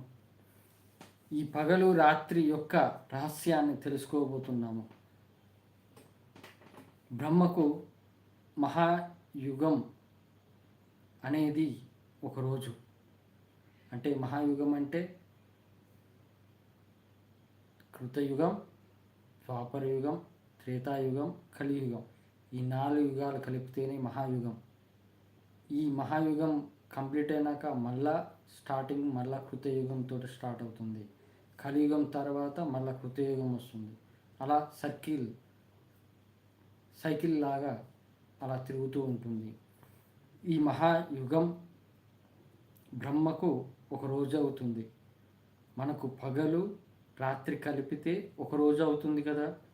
మరి బ్రహ్మకి ఒక రోజు మొదలైతే అంటే పగలు స్టార్ట్ అయితే సమస్త ప్రాణులు ఈ సృష్టిలో జన్మిస్తాయి.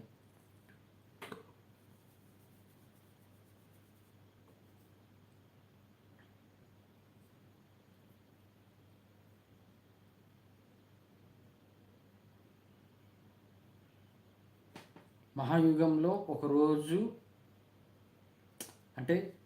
ఒకరోజు మహాయుగం అవుతుంది. ఆ ఒక రోజులో పగలు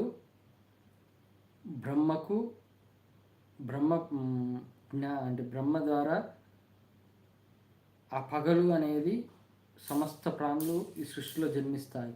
అంటే మహాయుగంలో 4 యుగాలు కలిపిన ఎన్ని లక్షల కోట్ల సంవత్సరాలు, అందులో కొన్ని పగలుగా తీసుకుంటే, కొన్ని లక్షల సంవత్సరాలు పగలుగా తీసుకుంటే, అందులో కొన్ని సమస్త ప్రాణులు సృష్టించబడి ఉంటాయి. అలాగే రాత్రి అవ్వగానే తిరిగి సృష్టి నుండి మరణిస్తాయి. ఇప్పుడు ఈ మహాయుగంలో కొన్ని లక్షల సంవత్సరాలు పగలుగా తీసుకుంటే, కొన్ని లక్షల సంవత్సరాలు రాత్రిగా తీసుకుంటే, ఆ రాత్రి అనేది మరణించే సమయం అన్నట్టు. దాన్ని బ్రహ్మ యొక్క పగలు రాత్రిగా విడదీసి చెప్పాడు. ఈ క్రమంలోనే దైవ మార్గాన్ని ఎంచుకోవాలి. మనము దైవంపై భక్తితో మాత్రమే తెలుసుకోగలుగుతాము. మనకు శ్రీకృష్ణ పరమాత్మ ఈ లోకం నుండి వెళ్ళే మార్గాలు చెప్పారు. అసలు ఇప్పటివరకు విన్నారో తెలియదు, కానీ నేనైతే ఫస్ట్ టైం వింటున్నాను. అంటే ఈ భగవద్గీత ట్రాన్స్లేట్ చేసేటప్పుడు ఫస్ట్ టైం తెలుసుకున్నానని అనుకుంటున్నాను. కానీ ఇది ఎవరు చెప్పలేదనుకుంటున్నాను. ఎప్పుడు చనిపోతే మోక్ష మార్గం వస్తుంది, అంటే మోక్ష ప్రాప్తి కలుగుతుంది, ఎప్పుడు చనిపోతే స్వర్గప్రాప్తి పొందుతారు, ఎప్పుడు చనిపోతే నరక ప్రాప్తి పొందుతారనేది ఫస్ట్ టైము ఈ భగవద్గీత ట్రాన్స్లేషన్లో నేను తెలుసుకున్నాను. ఇప్పుడు మళ్ళీ మీకు చెబుతున్నాను. ఇప్పుడు నేను దాన్ని వివరిస్తాను. ఇందులో మనం తెలుసుకునేది మొదటిది మోక్షం, రెండవది స్వర్గం, మూడవది నరకం. వేద శాస్త్రాల ప్రకారం ఉత్తరాయణం అనేది 6 నెలలు, దక్షిణాయనం అనేది మిగతా 6 నెలలు. అంటే ఉత్తరాయణం ఎప్పటి నుంచి స్టార్ట్ అవుతుంది? జనవరి 15 నుండి జూలై 15 వరకు. దక్షిణాయనం జూలై 16 నుండి జనవరి 14 వరకు. మనకు ప్రతి నెలకి 2 వారాలు, 4 వారాల్లో, ప్రతి నెలకి 4 వారాల్లో 2 వారాలు శుక్లపక్షం, మిగతా 2 వారాలు కృష్ణపక్షం ఉంటాయి. అంటే అమావాస్య నుండి మొదలైన పౌర్ణమి వరకు వచ్చేది శుక్లపక్షం. పౌర్ణమి తర్వాత అమావాస్య వరకు ఉండేది కృష్ణపక్షం. ఇక మొదటిది మోక్షప్రాప్తి సమయం. అంటే పునర్జన్మ లేకుండా దైవంలో ఐక్యమయ్యే సమయం. జనవరి 15 నుండి జూలై 15 వరకు మధ్యలో ఏ రోజు అయినా శుక్లపక్షం, అంటే అమావాస్య నుండి పౌర్ణమి వరకు పగలు టైములో చనిపోయిన వారు మోక్ష ప్రాప్తి పొందుతారు. నువ్వు చేసిన పుణ్యం వల్ల ఎలాంటి పాపం లేకుండా ఉన్నవారే మోక్షప్రాప్తి పొందుతారు. ఇక రెండోది అయిన స్వర్గప్రాప్తి దక్షిణాయనం. అంటే జూలై 16 నుండి జనవరి 14 వరకు కృష్ణపక్షం, అంటే పౌర్ణమి నుండి అమావాస్య వరకు. రాత్రి అంటే తెల్లవారుజామున పొగమంచు సమయంలో చనిపోయిన వారు స్వర్గప్రాప్తి పొందుతారు. స్వర్గప్రాప్తి అంటే స్వర్గంలో సర్వసుఖాలను పొంది, అంటే నువ్వు చేసిన పుణ్యాల వల్ల సుఖం అనుభవించి పాపకర్మల వల్ల మళ్ళీ ఈ భూలోకంలో పుట్టడం జరుగుతుంది. కానీ శ్రీకృష్ణుడు వివరించిన విధానంని బట్టి ఆలోచిస్తే నరక ప్రాప్తి సమయం గూర్చి చెప్పకుండానే చెప్పినట్టు తెలుస్తుంది. మూడవది అయిన నరక ప్రాప్తి సమయం ఉత్తరాయణంలో శుక్లపక్షంలో, కృష్ణపక్షం పగలు రాత్రిపూట.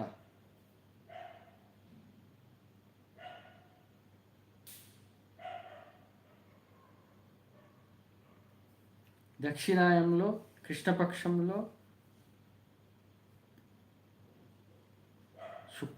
శుక్లపక్షంలో ఉత్తరాయణంలో శుక్లపక్షంలో రాత్రిపూట చనిపోతే, అలాగే కృష్ణపక్షంలో పగలు రాత్రి రెండు, అలాగే దక్షిణాయనంలో కృష్ణపక్షంలో పగలు, శుక్లపక్షంలో పగలు రాత్రి ఈ సమయంలో చనిపోయిన వారు నరక ప్రాప్తి పొందుతారు. పాపాలు చెయ్యకుండా పుణ్యం చేసిన వారు మోక్షప్రాప్తి పొందితే కానీ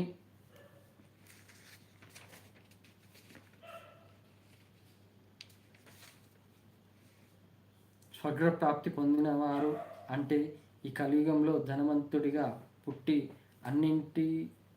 అన్నింటిలో లోటు లేకుండా సుఖంగా జీవించిన వారు అవుతారు. కానీ ఎప్పుడైతే వారు ఈ సుఖాలకి అలవాటు పడి ఎక్కువగా పాపాలు చేస్తారో వారు నరక ప్రాప్తి పొందుతారు. అంటే పేదవాడుగా కటిక దరిద్రంతో కష్టాలలో బాధలలో పడి నరకాన్ని అనుభవిస్తాడు. ధనవంతుడు అయినా పేదవాడు అయినా పాపాలు చేయకుండా ఎక్కువ పుణ్యాన్ని చేస్తాడు వారే మోక్ష ప్రాప్తిని పొందుతారు. స్వర్గప్రాప్తిలో ఉన్నవారైనా నరక ప్రాప్తిలో ఉన్నవారైనా భగవద్గీతలో తెలిపిన ఆత్మజ్ఞానం తెలుసుకున్న వారే మోక్షప్రాప్తి పొందడానికి దారి అవుతుంది. అందుకే ఇప్పుడు ఈ చనిపోయిన సమయాలను గురించి తెలుసుకున్నాము.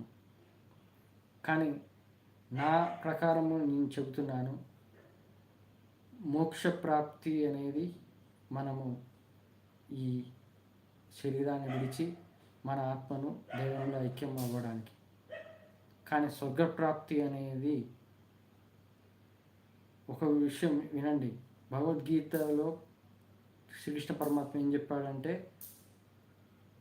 ఎప్పుడైతే శరీరాన్ని విడిచినాక ఆత్మ వెంటనే మళ్ళీ ఇంకో శరీరాన్ని ధరిస్తుంది అని చెప్పాడు.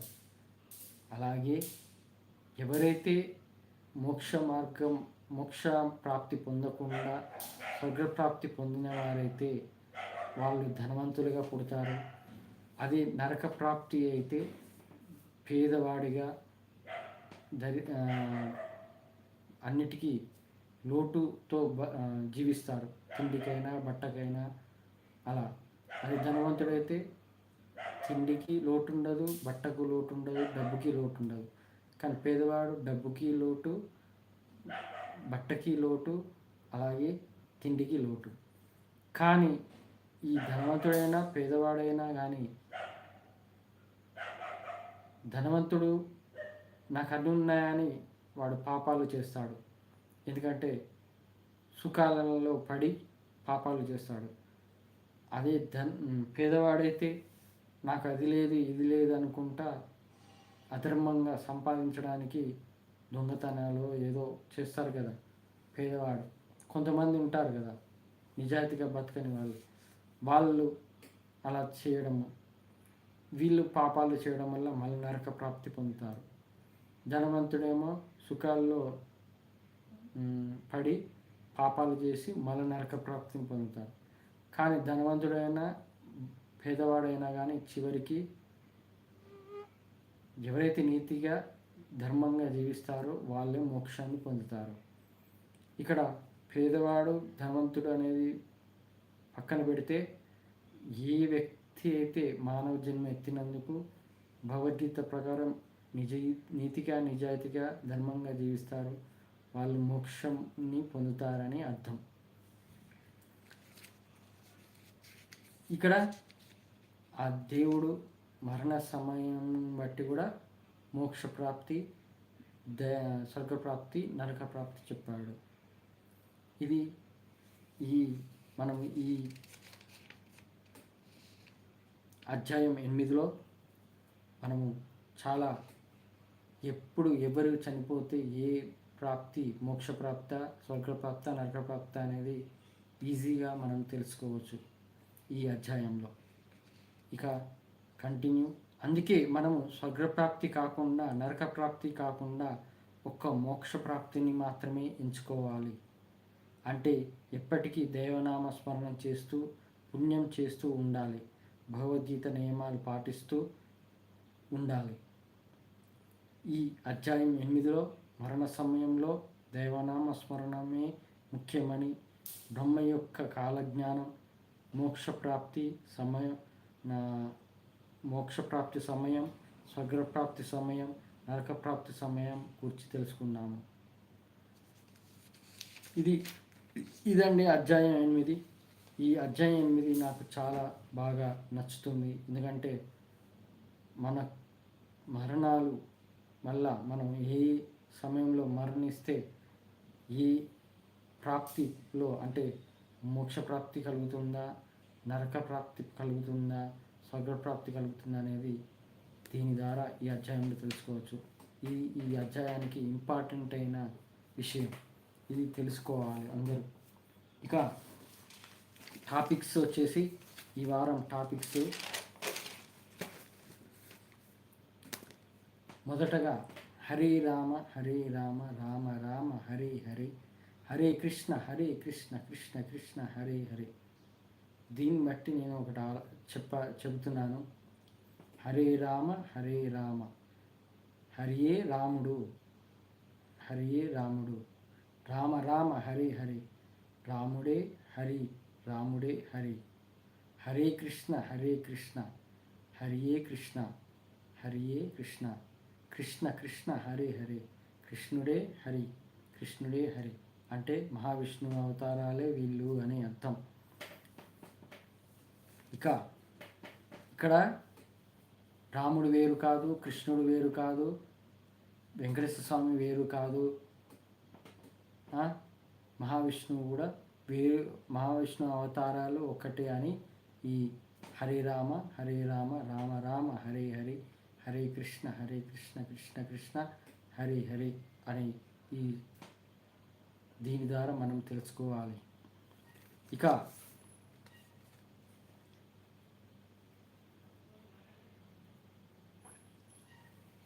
ఇప్పుడు మతద్వేషకులు ఉన్నారు. ఇప్పుడు క్రిస్టియన్స్ మీద మతద్వేషకులు ఉన్నారు మన హిందువుల్లో, ముస్లింల మీద మతద్వేషకులు ఉన్నారు.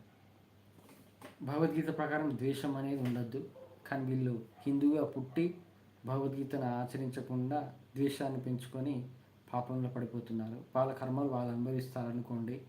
ఇప్పుడు నేనేమంటున్నానంటే, ముస్లిమ్స్ పైన మతద్వేషం, అంటే మతద్వేషకులు ఉన్నారు కదా.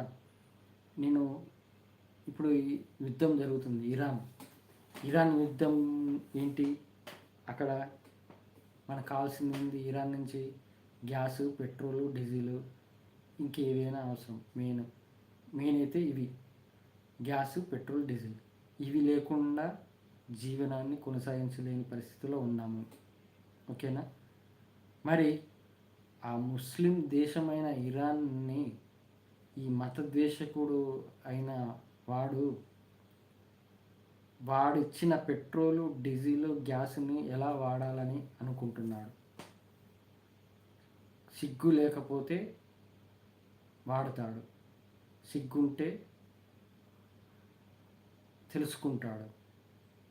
అరే నేను ఎందుకు ఇలా మతద్వేషకుడిగా మారాను, అరే నా అవసరం కొద్దీ వాళ్ళ దగ్గర నుంచి తెచ్చుకుంటున్నాను, కొనుక్కుంటున్నాను, వాడుకుంటున్నాను, మళ్ళీ వాళ్ళని ద్వేషిస్తున్నానే అనే అజ్ఞానంలో ఉన్నాననే భావన రావాలి.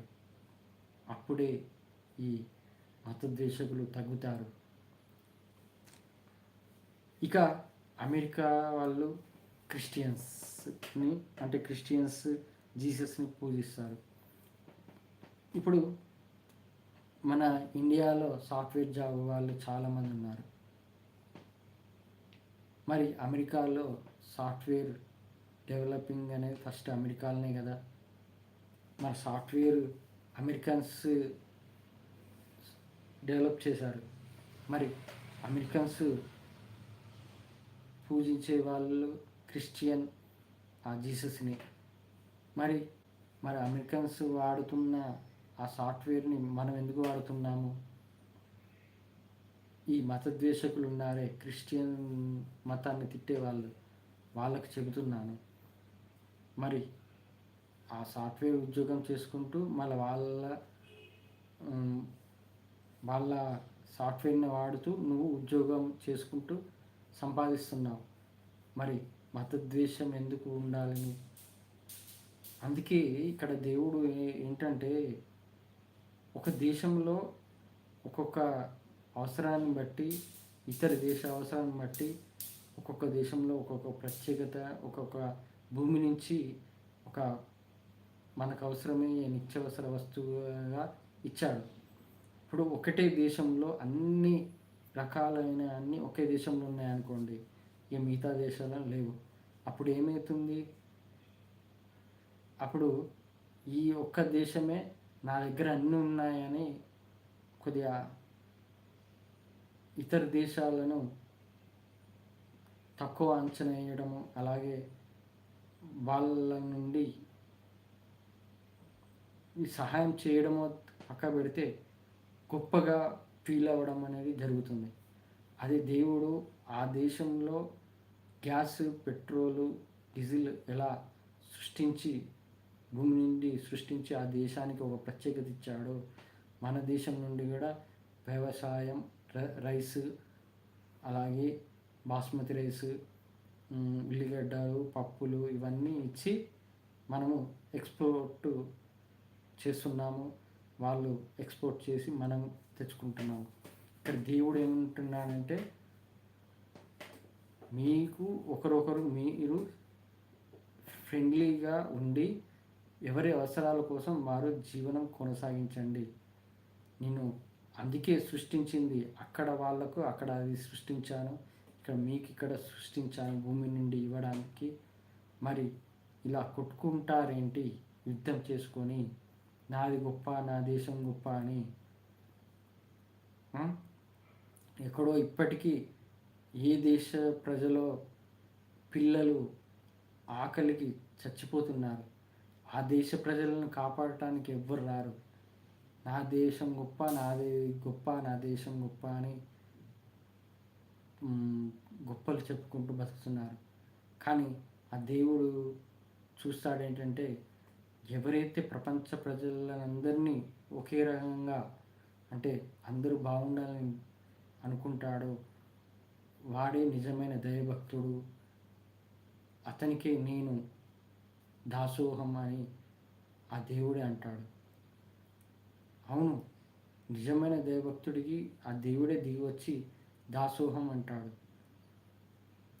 సినిమాలలో చూస్తారే, నిజమైన దైవభక్తుడు ఏమన్నా అయితే ఏదో ఒక రూపంగా వచ్చి అతనికి సహాయం చేస్తాడు, సేవ చేసుకుంటాడు. అలాంటి దైవంకున్న గుణం అది.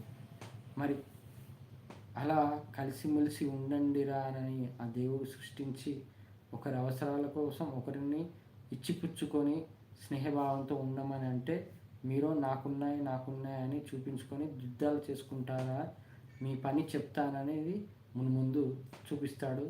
అందరూ తెలుసుకోవాలి. ఇక కరోనా సిచ్యువేషన్ ఎలా జరిగిందో తెలుసు కదా, అలాగే ముందు ఉంటుంది. తెలుసుకోకపోతే ఆ ఆ దేవుడు ఎందుకు ఇచ్చాడు, మనల్ని పుట్టించాడు, ఈ భూమిలో ఎందుకు ఇవన్నీ మనకి ఇచ్చాడు, ఒక దేశంలో ఎందుకు ఇచ్చాడు, ఒక దేశంలో ఎందుకు ఇవ్వలేదు అనేది తెలుసుకుంటే మన మంచికి, లేకపోతే మీ చెడుకి అని అర్థం చేసుకోండి. ఇక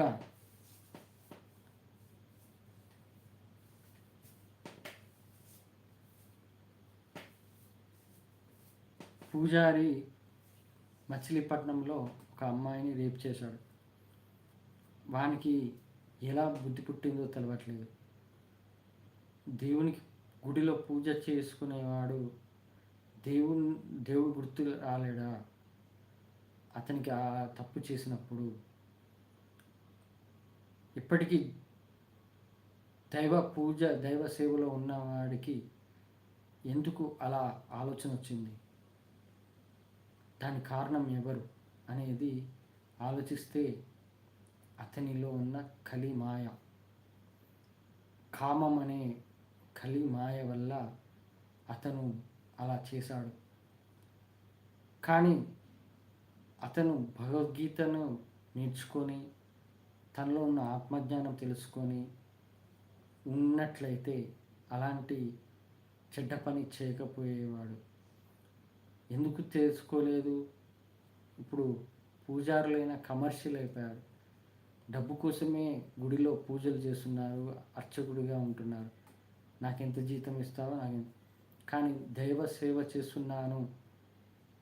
సేవ చేస్తున్నందుకు నాకు ఈ భాగ్యం ఇచ్చినందుకు నేను భగవద్గీత నేర్చుకుంటాను, భగవద్గీత నేర్చుకొని అందరికీ చెబుతాను, ఈ జన్మ అంటే ఏంటో తెలియజేస్తాను, నేనేంటో నాలో ఉన్న పరమాత్మ ఏంటో తెలుసుకొని అందరికీ ఎక్స్ప్లెయిన్ చేస్తాననే ఆ పూజారికి ఆలోచన వచ్చినప్పుడే ఇలాంటివి జరగవు.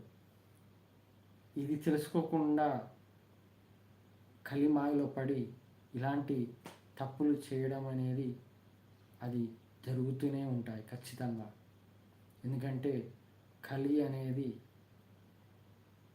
ఎంత దైవ సంబంధమైన ఆలోచనలు వచ్చినా చెడగొట్టే రకం అది ఆ కలిమాయ. అందుకే భగవద్గీతను తెలుసుకోవాలి, భగవద్గీత ప్రకారం ఉండాలి. ఎవరైనా సరే, ఆఖరికి పూజారి అయినా సరే.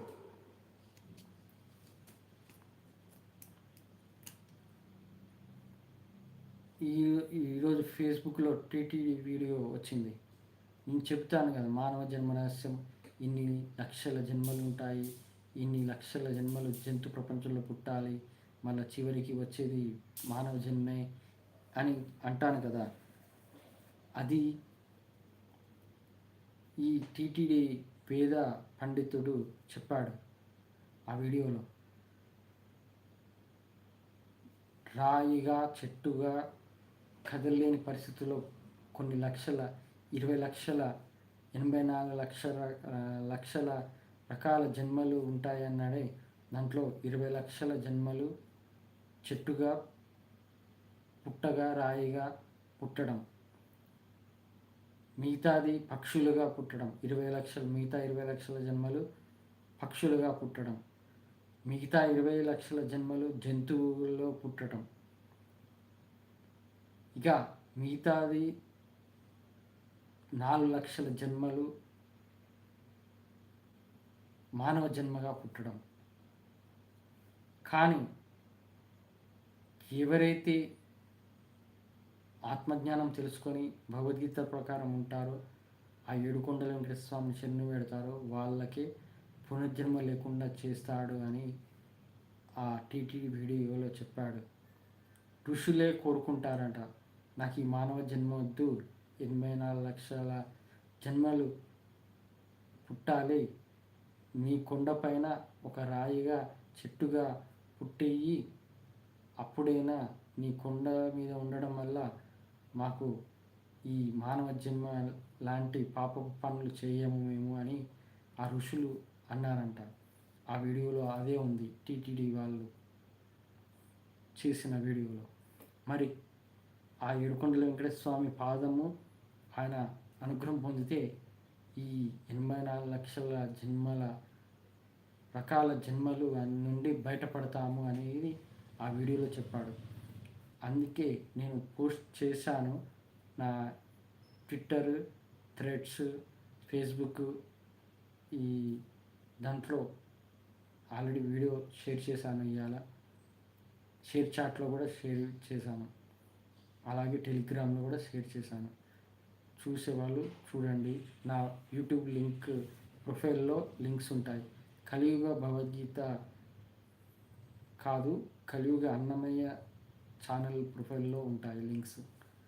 ఓకే. నెక్స్ట్ జీవితంలో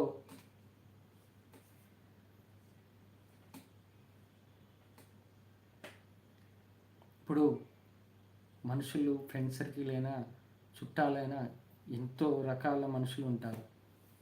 కొంతమంది మంచి వాళ్ళైనా చెడ్డ వాళ్ళైనా కానీ మారుతారు. కానీ జీవితంలో మంచిగా నటించే వాళ్ళు ఉంటారే, డ్రామాటిక్ మైండ్స్. వీళ్ళు ఎట్లా అంటే మనుషుల మంచిని, ప్రేమను వాడుకునే వాళ్ళు, దానితో మనల్ని పిచ్చోన్ని చేసేవాళ్ళు. అలాంటి డ్రామాటిక్ మైండ్స్ని అసహించుకోవాలి. నాకు అసహ్యం, చాలా చాలా అసహ్యం. ఎందుకంటే జీవితాన్ని నటిస్తూ బతికే వాళ్ళు ఎప్పటికీ రియాలిటీగా ఉండరు. కాబట్టి వాళ్ళ జన్మంతా వృధా చేసుకుంటారు. వాళ్ళు ఆ జన్మను ఎత్తడమే వేస్ట్. అందుకే ఈ డ్రామాటిక్ మైండ్స్ మనుషులను దూరంగానే ఉంచాలి. అలాగే ఎప్పటికీ వాళ్ళు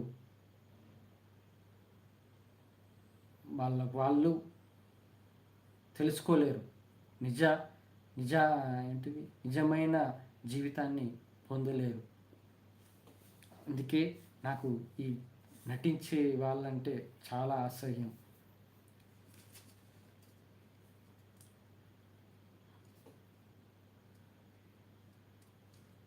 ఇప్పుడు శ్రీరాముడు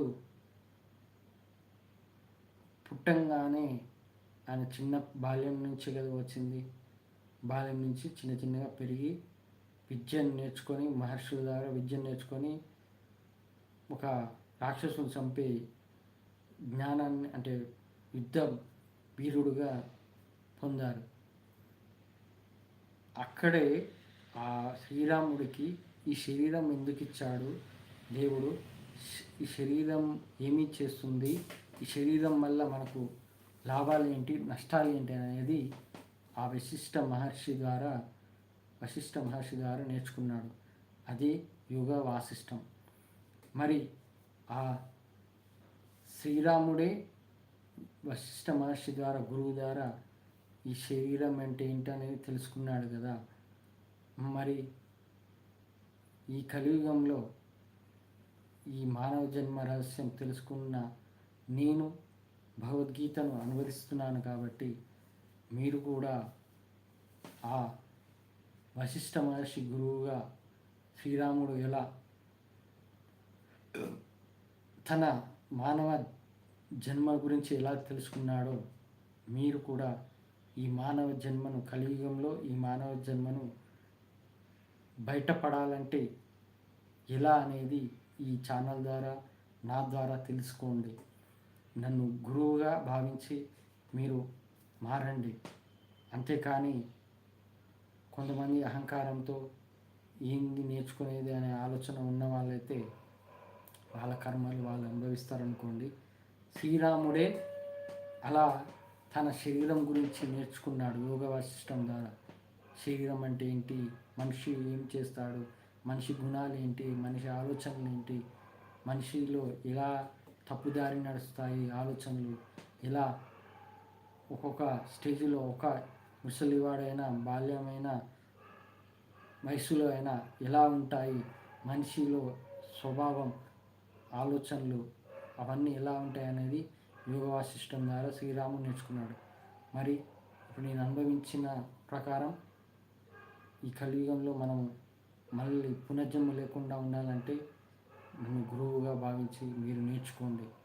ఆ ఏడుకొండల వెంకటేశ్వర స్వామి మీకు చెబుతున్నాడని భావించండి. ఓం నమో వెంకటేశాయ నమః.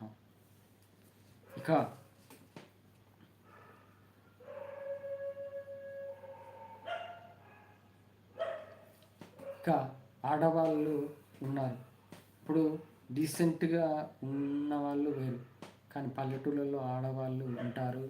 వాళ్ళు ఏంటంటే ఎంతో దైవభక్తితో, అంటే అమ్మవారిని పూజిస్తారు కాబట్టి అమ్మవారి గుడికి వెళ్ళి పొర్లు దండాలతో గుడి చుట్టూ పొర్లు దండాలు పెట్టి తమ యొక్క నిజమైన దైవత్వం తెలియజేస్తారు. దానివల్ల ఏంటి, వాళ్ళు కొంత పుణ్యాన్ని పొందుతారు. కానీ వాళ్ళల్లో చదువుకున్న సంస్కారవంతమైన జ్ఞానం లేకపోవడం వల్ల, డీసెన్సీ లేకపోవడం వల్ల ఏమవుతుందంటే వాళ్ళు పుణ్యం సంపాదించిన, ఆ గుడిలో సంపాదించిన పుణ్యం అంతా వాళ్ళ ఇంటికాడ పోగొట్టుకుంటారు. అది ఎలాగంటే, చదువుకొని వాళ్ళు ఎలా ఉంటారు, నోటి దూల. ఎవరైనా గొడవ పెట్టుకున్నారంటే వాళ్ళతోటి ఇష్టం వచ్చినట్టు బూతులు మాట్లాడటం. ఈ బూతులు మాట్లాడటం వల్లనే అక్కడ గుడిలో చేసిన పొర్లు దండాల నుంచి వచ్చిన ఆ పుణ్యం అనేది ఇక్కడ బూతుల వల్ల పోతుంది. ఆ పుణ్యం అంతా పోతుంది. అది ఏమవుతుందంటే నెక్స్ట్ ఫ్యూచర్లో వాళ్ళ ఫ్యూచర్ ఎలా ఉంటుందంటే, ఏదో ఒక రకంగా ఆరోగ్యపరంగానైనా దేని పరంగా అయినా కానీ శారీరకంగా అనుభవిస్తుంటారు బాధల్ని, కష్టాలని, నరకాన్ని. అప్పుడు చూసిన వాళ్ళందరూ అలాగే తను కూడా అనుకుంటారు. ఏమని, అయ్యో అంత పూజలు చేసింది, అమ్మవారికి పొర్లు దండాలు పెట్టింది, ఇలా చేసింది, ఈమెకి ఇలా జరిగింది ఏంది అనేది తనకు తాను ప్రశ్నించుకుంటుంది. అలాగే ఇతరులు కూడా అంటారు. కానీ వాళ్ళకి తెలియాల్సింది ఏంటి, నేను సంపాదించిన పుణ్యం అంతా ఇక్కడ బూతులు మాట్లాడడం వల్ల పోయింది అనేది వాళ్ళకు తెలియదు.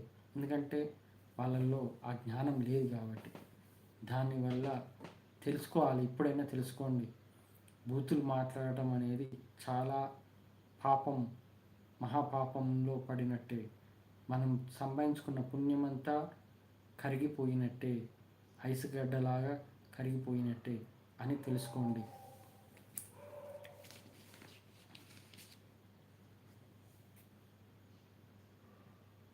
God must be crazy. ఇప్పుడు మంచి వాళ్ళకు మంచివాడు, చెడ్డ వాళ్ళకు చెడ్డవాడు. మంచివాడు దేవుని నమ్ముకున్నవాడు ఎంత నమ్మితే ఆయన అంత దగ్గర అవుతాడు. అదే చెడ్డవాడు, దేవుని నమ్మనివాడు ఎంత దూరంగా చూస్తే ఆ దేవుణ్ణి అంత దూరంగా దేవుడు చూస్తాడు. వాడిని అష్ట కష్టాలు పడేస్తాడు. వాడు నరకాన్ని అనుభవించేటట్టు చేస్తాడు. ఇది ఇక అందుకే గాడ్ మస్ట్ బీ క్రేజీ అని అంటారు.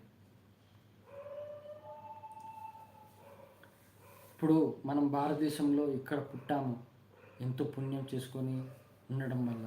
ఎందుకంటే సుఖంగా సంతోషంగా ఉంటున్నాము. అది నార్త్ కొరియా అయితే అక్కడ కష్టాలు, వాళ్ళ బాధలు ఏంటంటే యూట్యూబ్లో చూస్తుంటాము. నార్త్ కొరియా గురించి తెలుసుకోండి.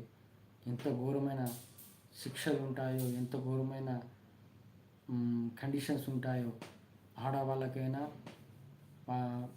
అక్కడ ఒకరిని ఒక రకంగా చూస్తారంట. తమ పెద్దవాళ్ళు పూర్వీకులైనా ఎవరైనా ఎదిరిస్తే తరతరాలు వాళ్ళని శిక్షిస్తూనే ఉంటారంట. అంత ఘోరమైన శిక్షలు ఉంటాయి. మరి అలాంటి నార్త్ కొరియాలో పుట్టిన వాళ్ళు ఎంత పాపం చేసుకుంటే అక్కడ పుట్టాలి.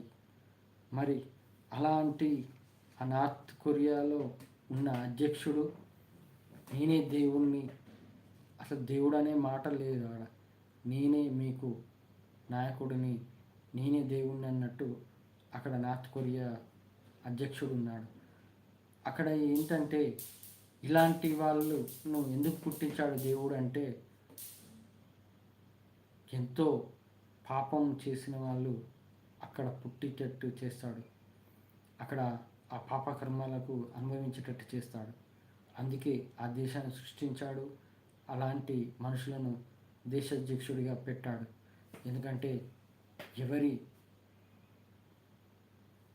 పాపాలను బట్టి ఎవరిని ఎక్కడ పడేయాలనేది ఆ దేవునికి తెలుసు. ఇది కానీ నేనేమంటున్నా అంటే అలాంటి ప్రజల నుండి బయటపడాలి. అలాంటి కండిషన్స్ ఫ్రీడమ్గా బతికే ప్రజలుగా ఉండాలి. కానీ ఆ దేవుడికే వదిలేయాలి. ఎందుకంటే వాళ్ళను రక్షించాలంటే ఆ దేవుడే దిగి రావాలి.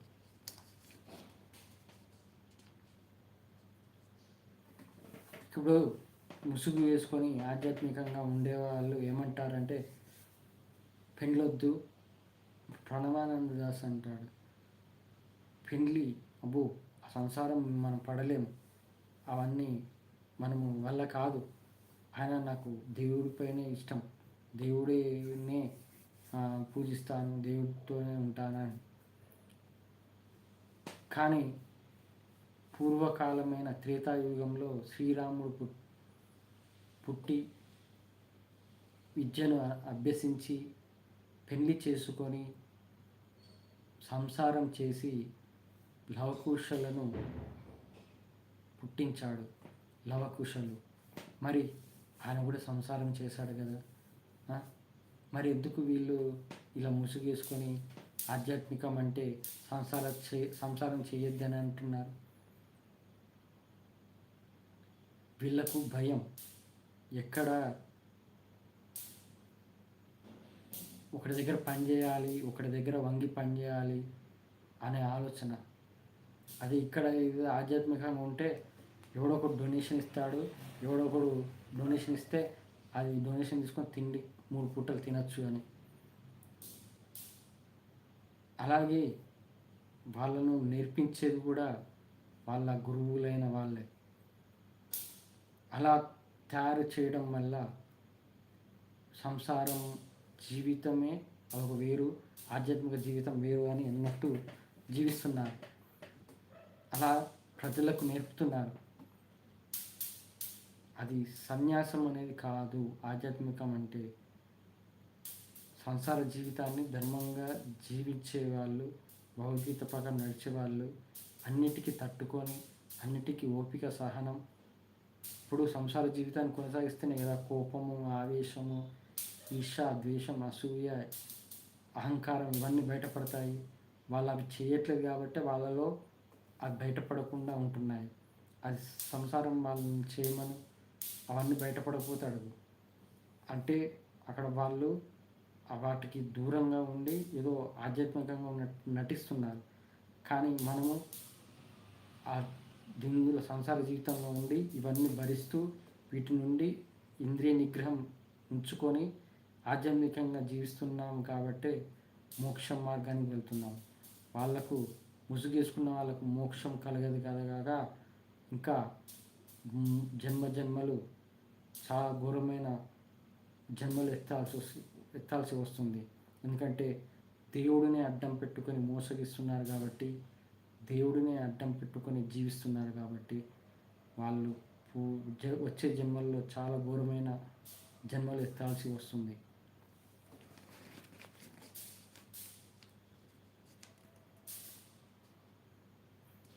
ధైర్య సాహసే లక్ష్మి.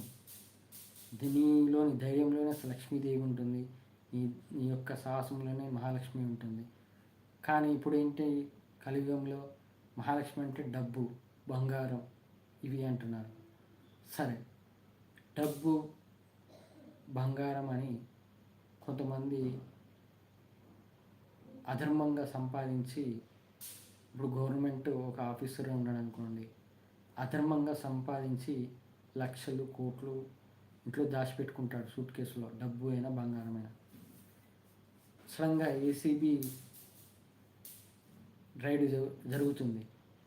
ఆ ఏసీబీ రైడ్ జరగగానే వాడు ఇక ఆ డబ్బును ఎక్కడ దాచిపెట్టుకోవాలనో తెలియక, ఇది నిజంగా రియల్గా జరిగింది, తెలియక మళ్ళీ ఎక్కడ పెడితే వాళ్ళు ఎతకలేరు అనే ఆలోచనతో సెప్టిక్ ట్యాంకులో పెడతాడు. సూట్ కేసులో డబ్బులు పెట్టి సెప్టిక్ ట్యాంకులో పెడతాడు. మరి అప్పుడు ఆ మహాలక్ష్మి డబ్బు, మరి మహాలక్ష్మిని అవమానించినట్టే కదా.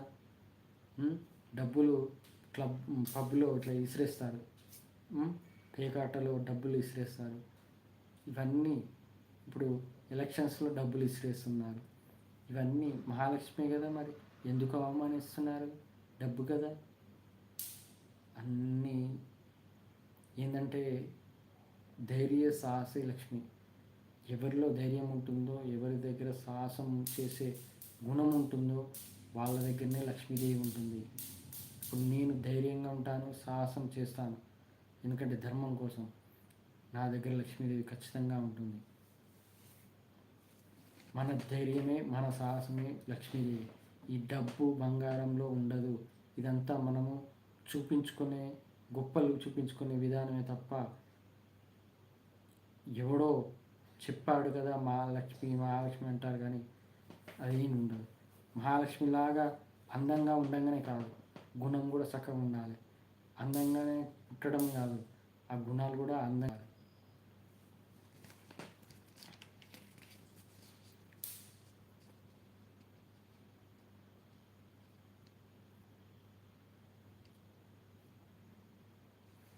కొంతమంది చిన్న చిన్న సంతోషాలకు ఎంతో సంతోషం పొందాలన్నట్టు విర్రవీగుతారు.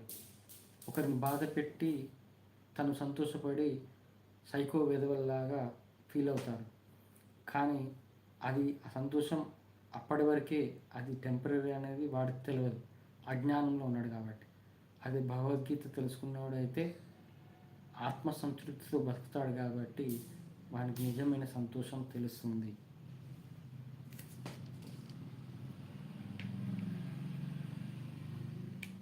వాళ్ళు ఆ టెంపరీగా ఉన్న సంతోషం కోసం మనిషిని బాధపడతారు కదా, దానివల్ల ఏంటంటే వాళ్ళు పాపంలో పడిపోతారు.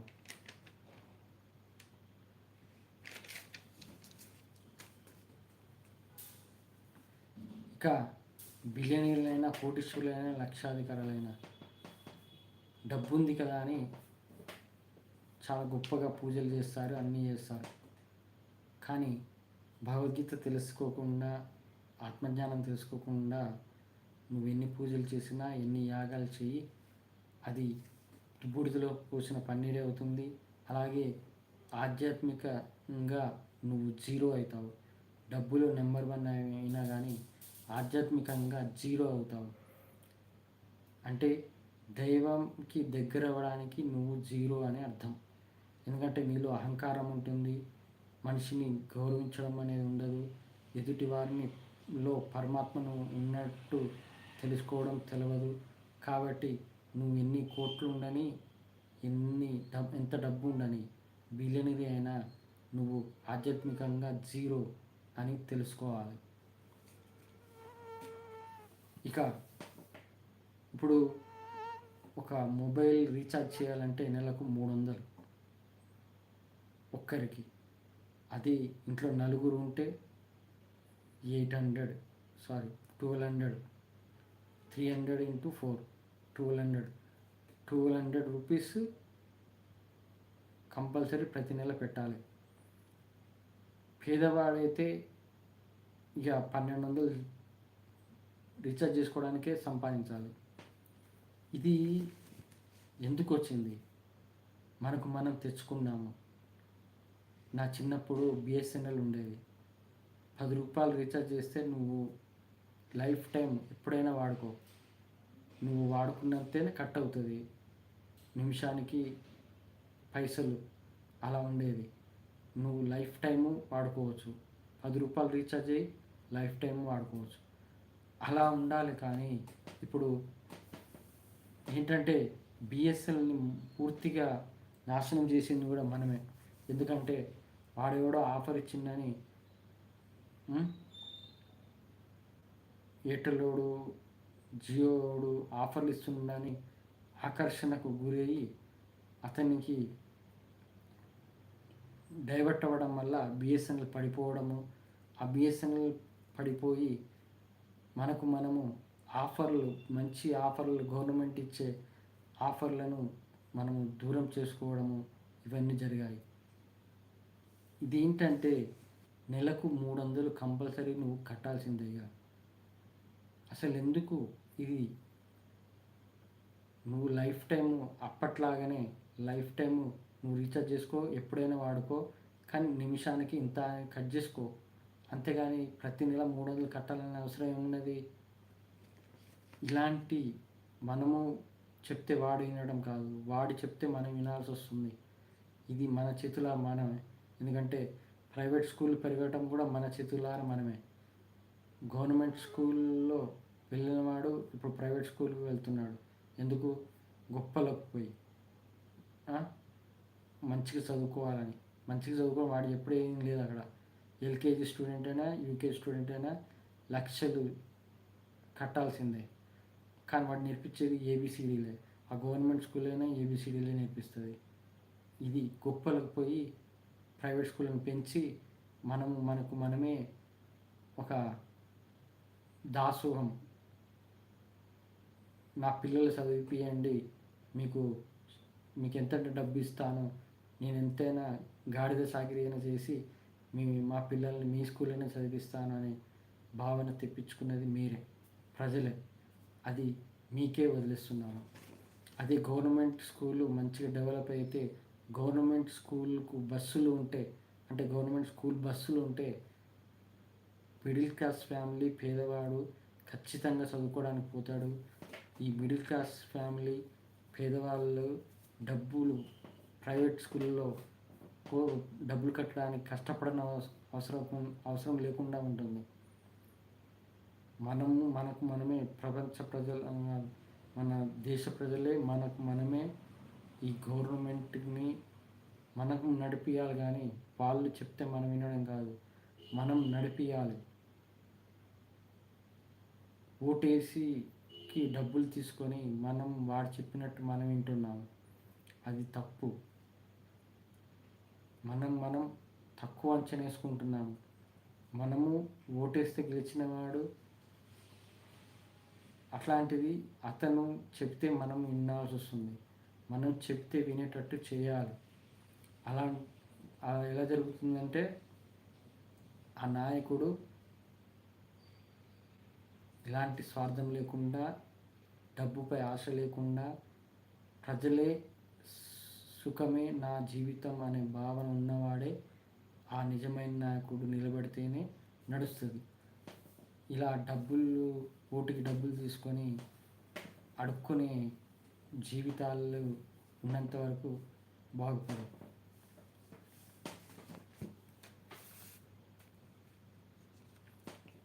ప్రారబ్ధ కర్మలు అంటే పూర్వజన్మ చేసిన పాపముల వల్ల మనము ఈ జన్మలు అనుభవించేటివి.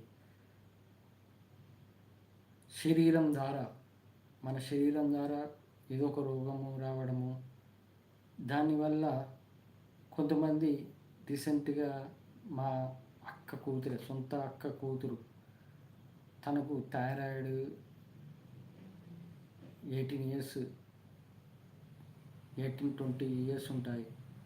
థైరాయిడ్ రావడం వల్ల చాలా తను కుంగిపోవడం వల్ల సూసైడ్ చేసుకొని చనిపోయింది.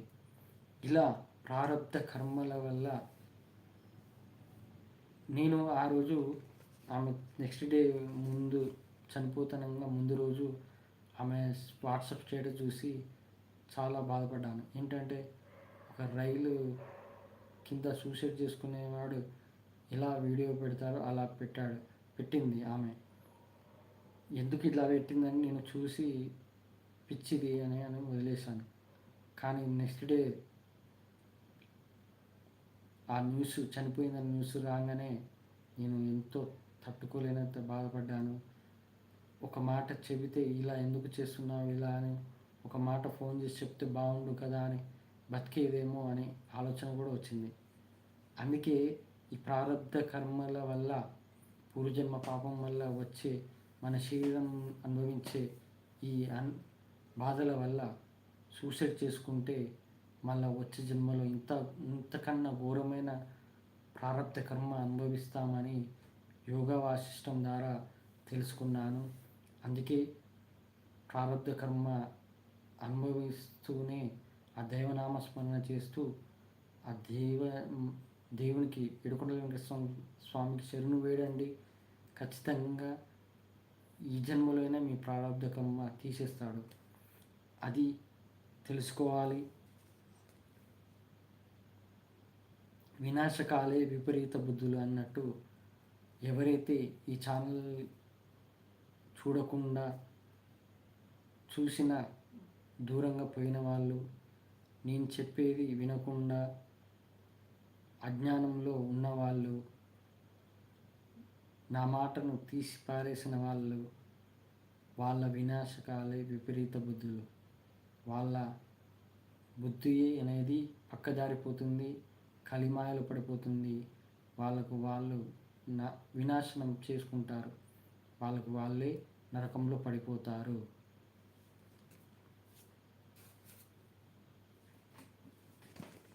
ఇప్పటికీ ఆకలితో చనిపోతున్నారు. ఆఫ్రికా దేశం, నల్లజాతీయుల దేశంలో ఇప్పటికీ చిన్న పిల్లలు అడుక్కుంటున్నారు. ఇలా తయారైంది ప్రపంచం. ఎక్కడో అలా జీవిస్తున్న మనుషులు చచ్చిపోతుంటే ఇక్కడో మనము నా దేశం గొప్ప, నాకు ఇంత ఉంది అని యుద్ధాలు చేసుకుంటున్నాయి. దేవుడు ఏమంటున్నాడు? మీకు మీరు స్నేహపూర్వకంగా ఉండి ఒకరికొకరు ఇచ్చిపుచ్చుకోండి. అలాగే ప్రపంచ ప్రజలందరిలో పేదవాడు లేకుండా జీవించాలి. పేదవాడు ఎవరైతే ఉంటారో వాళ్ళకు సహాయం చేసి వాళ్ళలో దైవంపై నమ్మకం వచ్చేటట్టు చేయాలి అని ఆ భగవంతుడు చెబుతున్నాడు, ఏడుకొండల వెంకటేశ్వర స్వామి. కానీ అలా కాకుండా మాకు మేమే గొప్ప, మాది మాకుంది అని చూపించుకుంటున్నారే, అది ఎప్పుడో మీకే నాశనం కాక తప్పదు. ఎందుకంటే అక్కడ ఒకరు చనిపోతుంటే మన దేశంలోనే ఉంది, ఇండియాలోనే ఉంది. పేద ప్రజలు ఆకలితో చనిపోతున్నారు. ఏ దేశంలోనే కాదు, మన ఇండియాలోనే చనిపోతున్నారు. అలా చనిపోతుంటే చూస్తున్నారే కానీ ఎవరు సహాయం చేయట్లేదు. అది దానివల్ల మనకు మనమే నాశనం చేసుకుంటాము. ఎందుకంటే దేవుడు ఎవరైతే ఆకలితో చనిపోకుండా సహాయం చేస్తారో వాళ్లకు దేవుడు మంచి చేస్తాడు. అలా ఆకలితో చనిపోయే వాళ్ళు ఎక్కడ ఉంటారో ఆ దేశమైన ప్రజలు కూడా ఇబ్బంది పడాల్సి వస్తుంది. ఆఫ్రికా దేశం నల్లజాతీయులు ఇప్పటికీ అలా బాధపడుతుంటే ఇన్ని దేశాలు ఉన్నాయి, 121 దేశాలు, 123 దేశాలు ఉన్నాయి. సహాయం చేయడానికి టైం లేకుండా పోయింది. ఇది మానవత్వం అంటే. మానవత్వం లేకుండా పోతుంది. ఇది తమ గొప్పలకే వదిలేయాలి. ఇక ఆ దేవునికే వదిలేయాలి. ఇవన్నీ టాపిక్స్. 2 గంటలు అయింది. చాలా సంతోషం. నా ఫ్రెండ్, నా సబ్స్క్రైబర్ ఇప్పటికీ నన్ను లైవ్ చూస్తున్నాడు. చాలా సంతోషం. నీలాంటి వాళ్ళు ఒక్కరున్నా చాలు. ఆ ఏడుకొండల వెంకటేశ్వర స్వామికి నేను సహాయం చేసినట్టే. ఎందుకంటే నా వల్ల ఒకరు మారి ఒకరు తెలుసుకొని ఆ ఏడుకొండల వెంకటేశ్వర స్వామి దగ్గరైతే ఆయన సంతోషిస్తాడు, నేను సంతోషిస్తాను. ఓం నమో వెంకటేశాయ నమః. ఇక నెక్స్ట్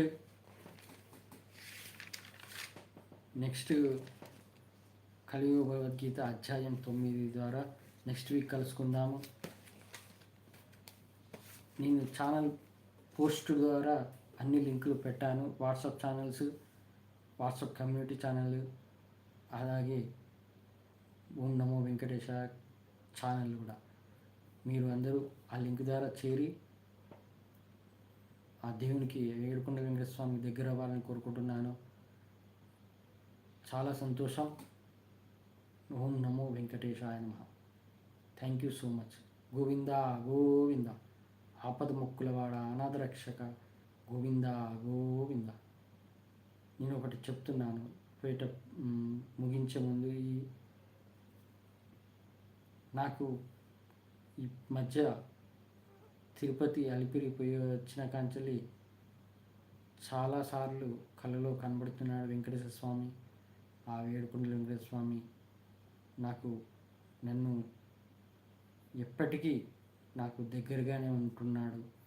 అలా మీకు కూడా దగ్గరవుతూ ఎప్పటికీ దగ్గరగా ఉండాలని కోరుకుంటున్నాను. ఓం నమో వెంకటేశాయ. Thank you so much. Govinda Govinda.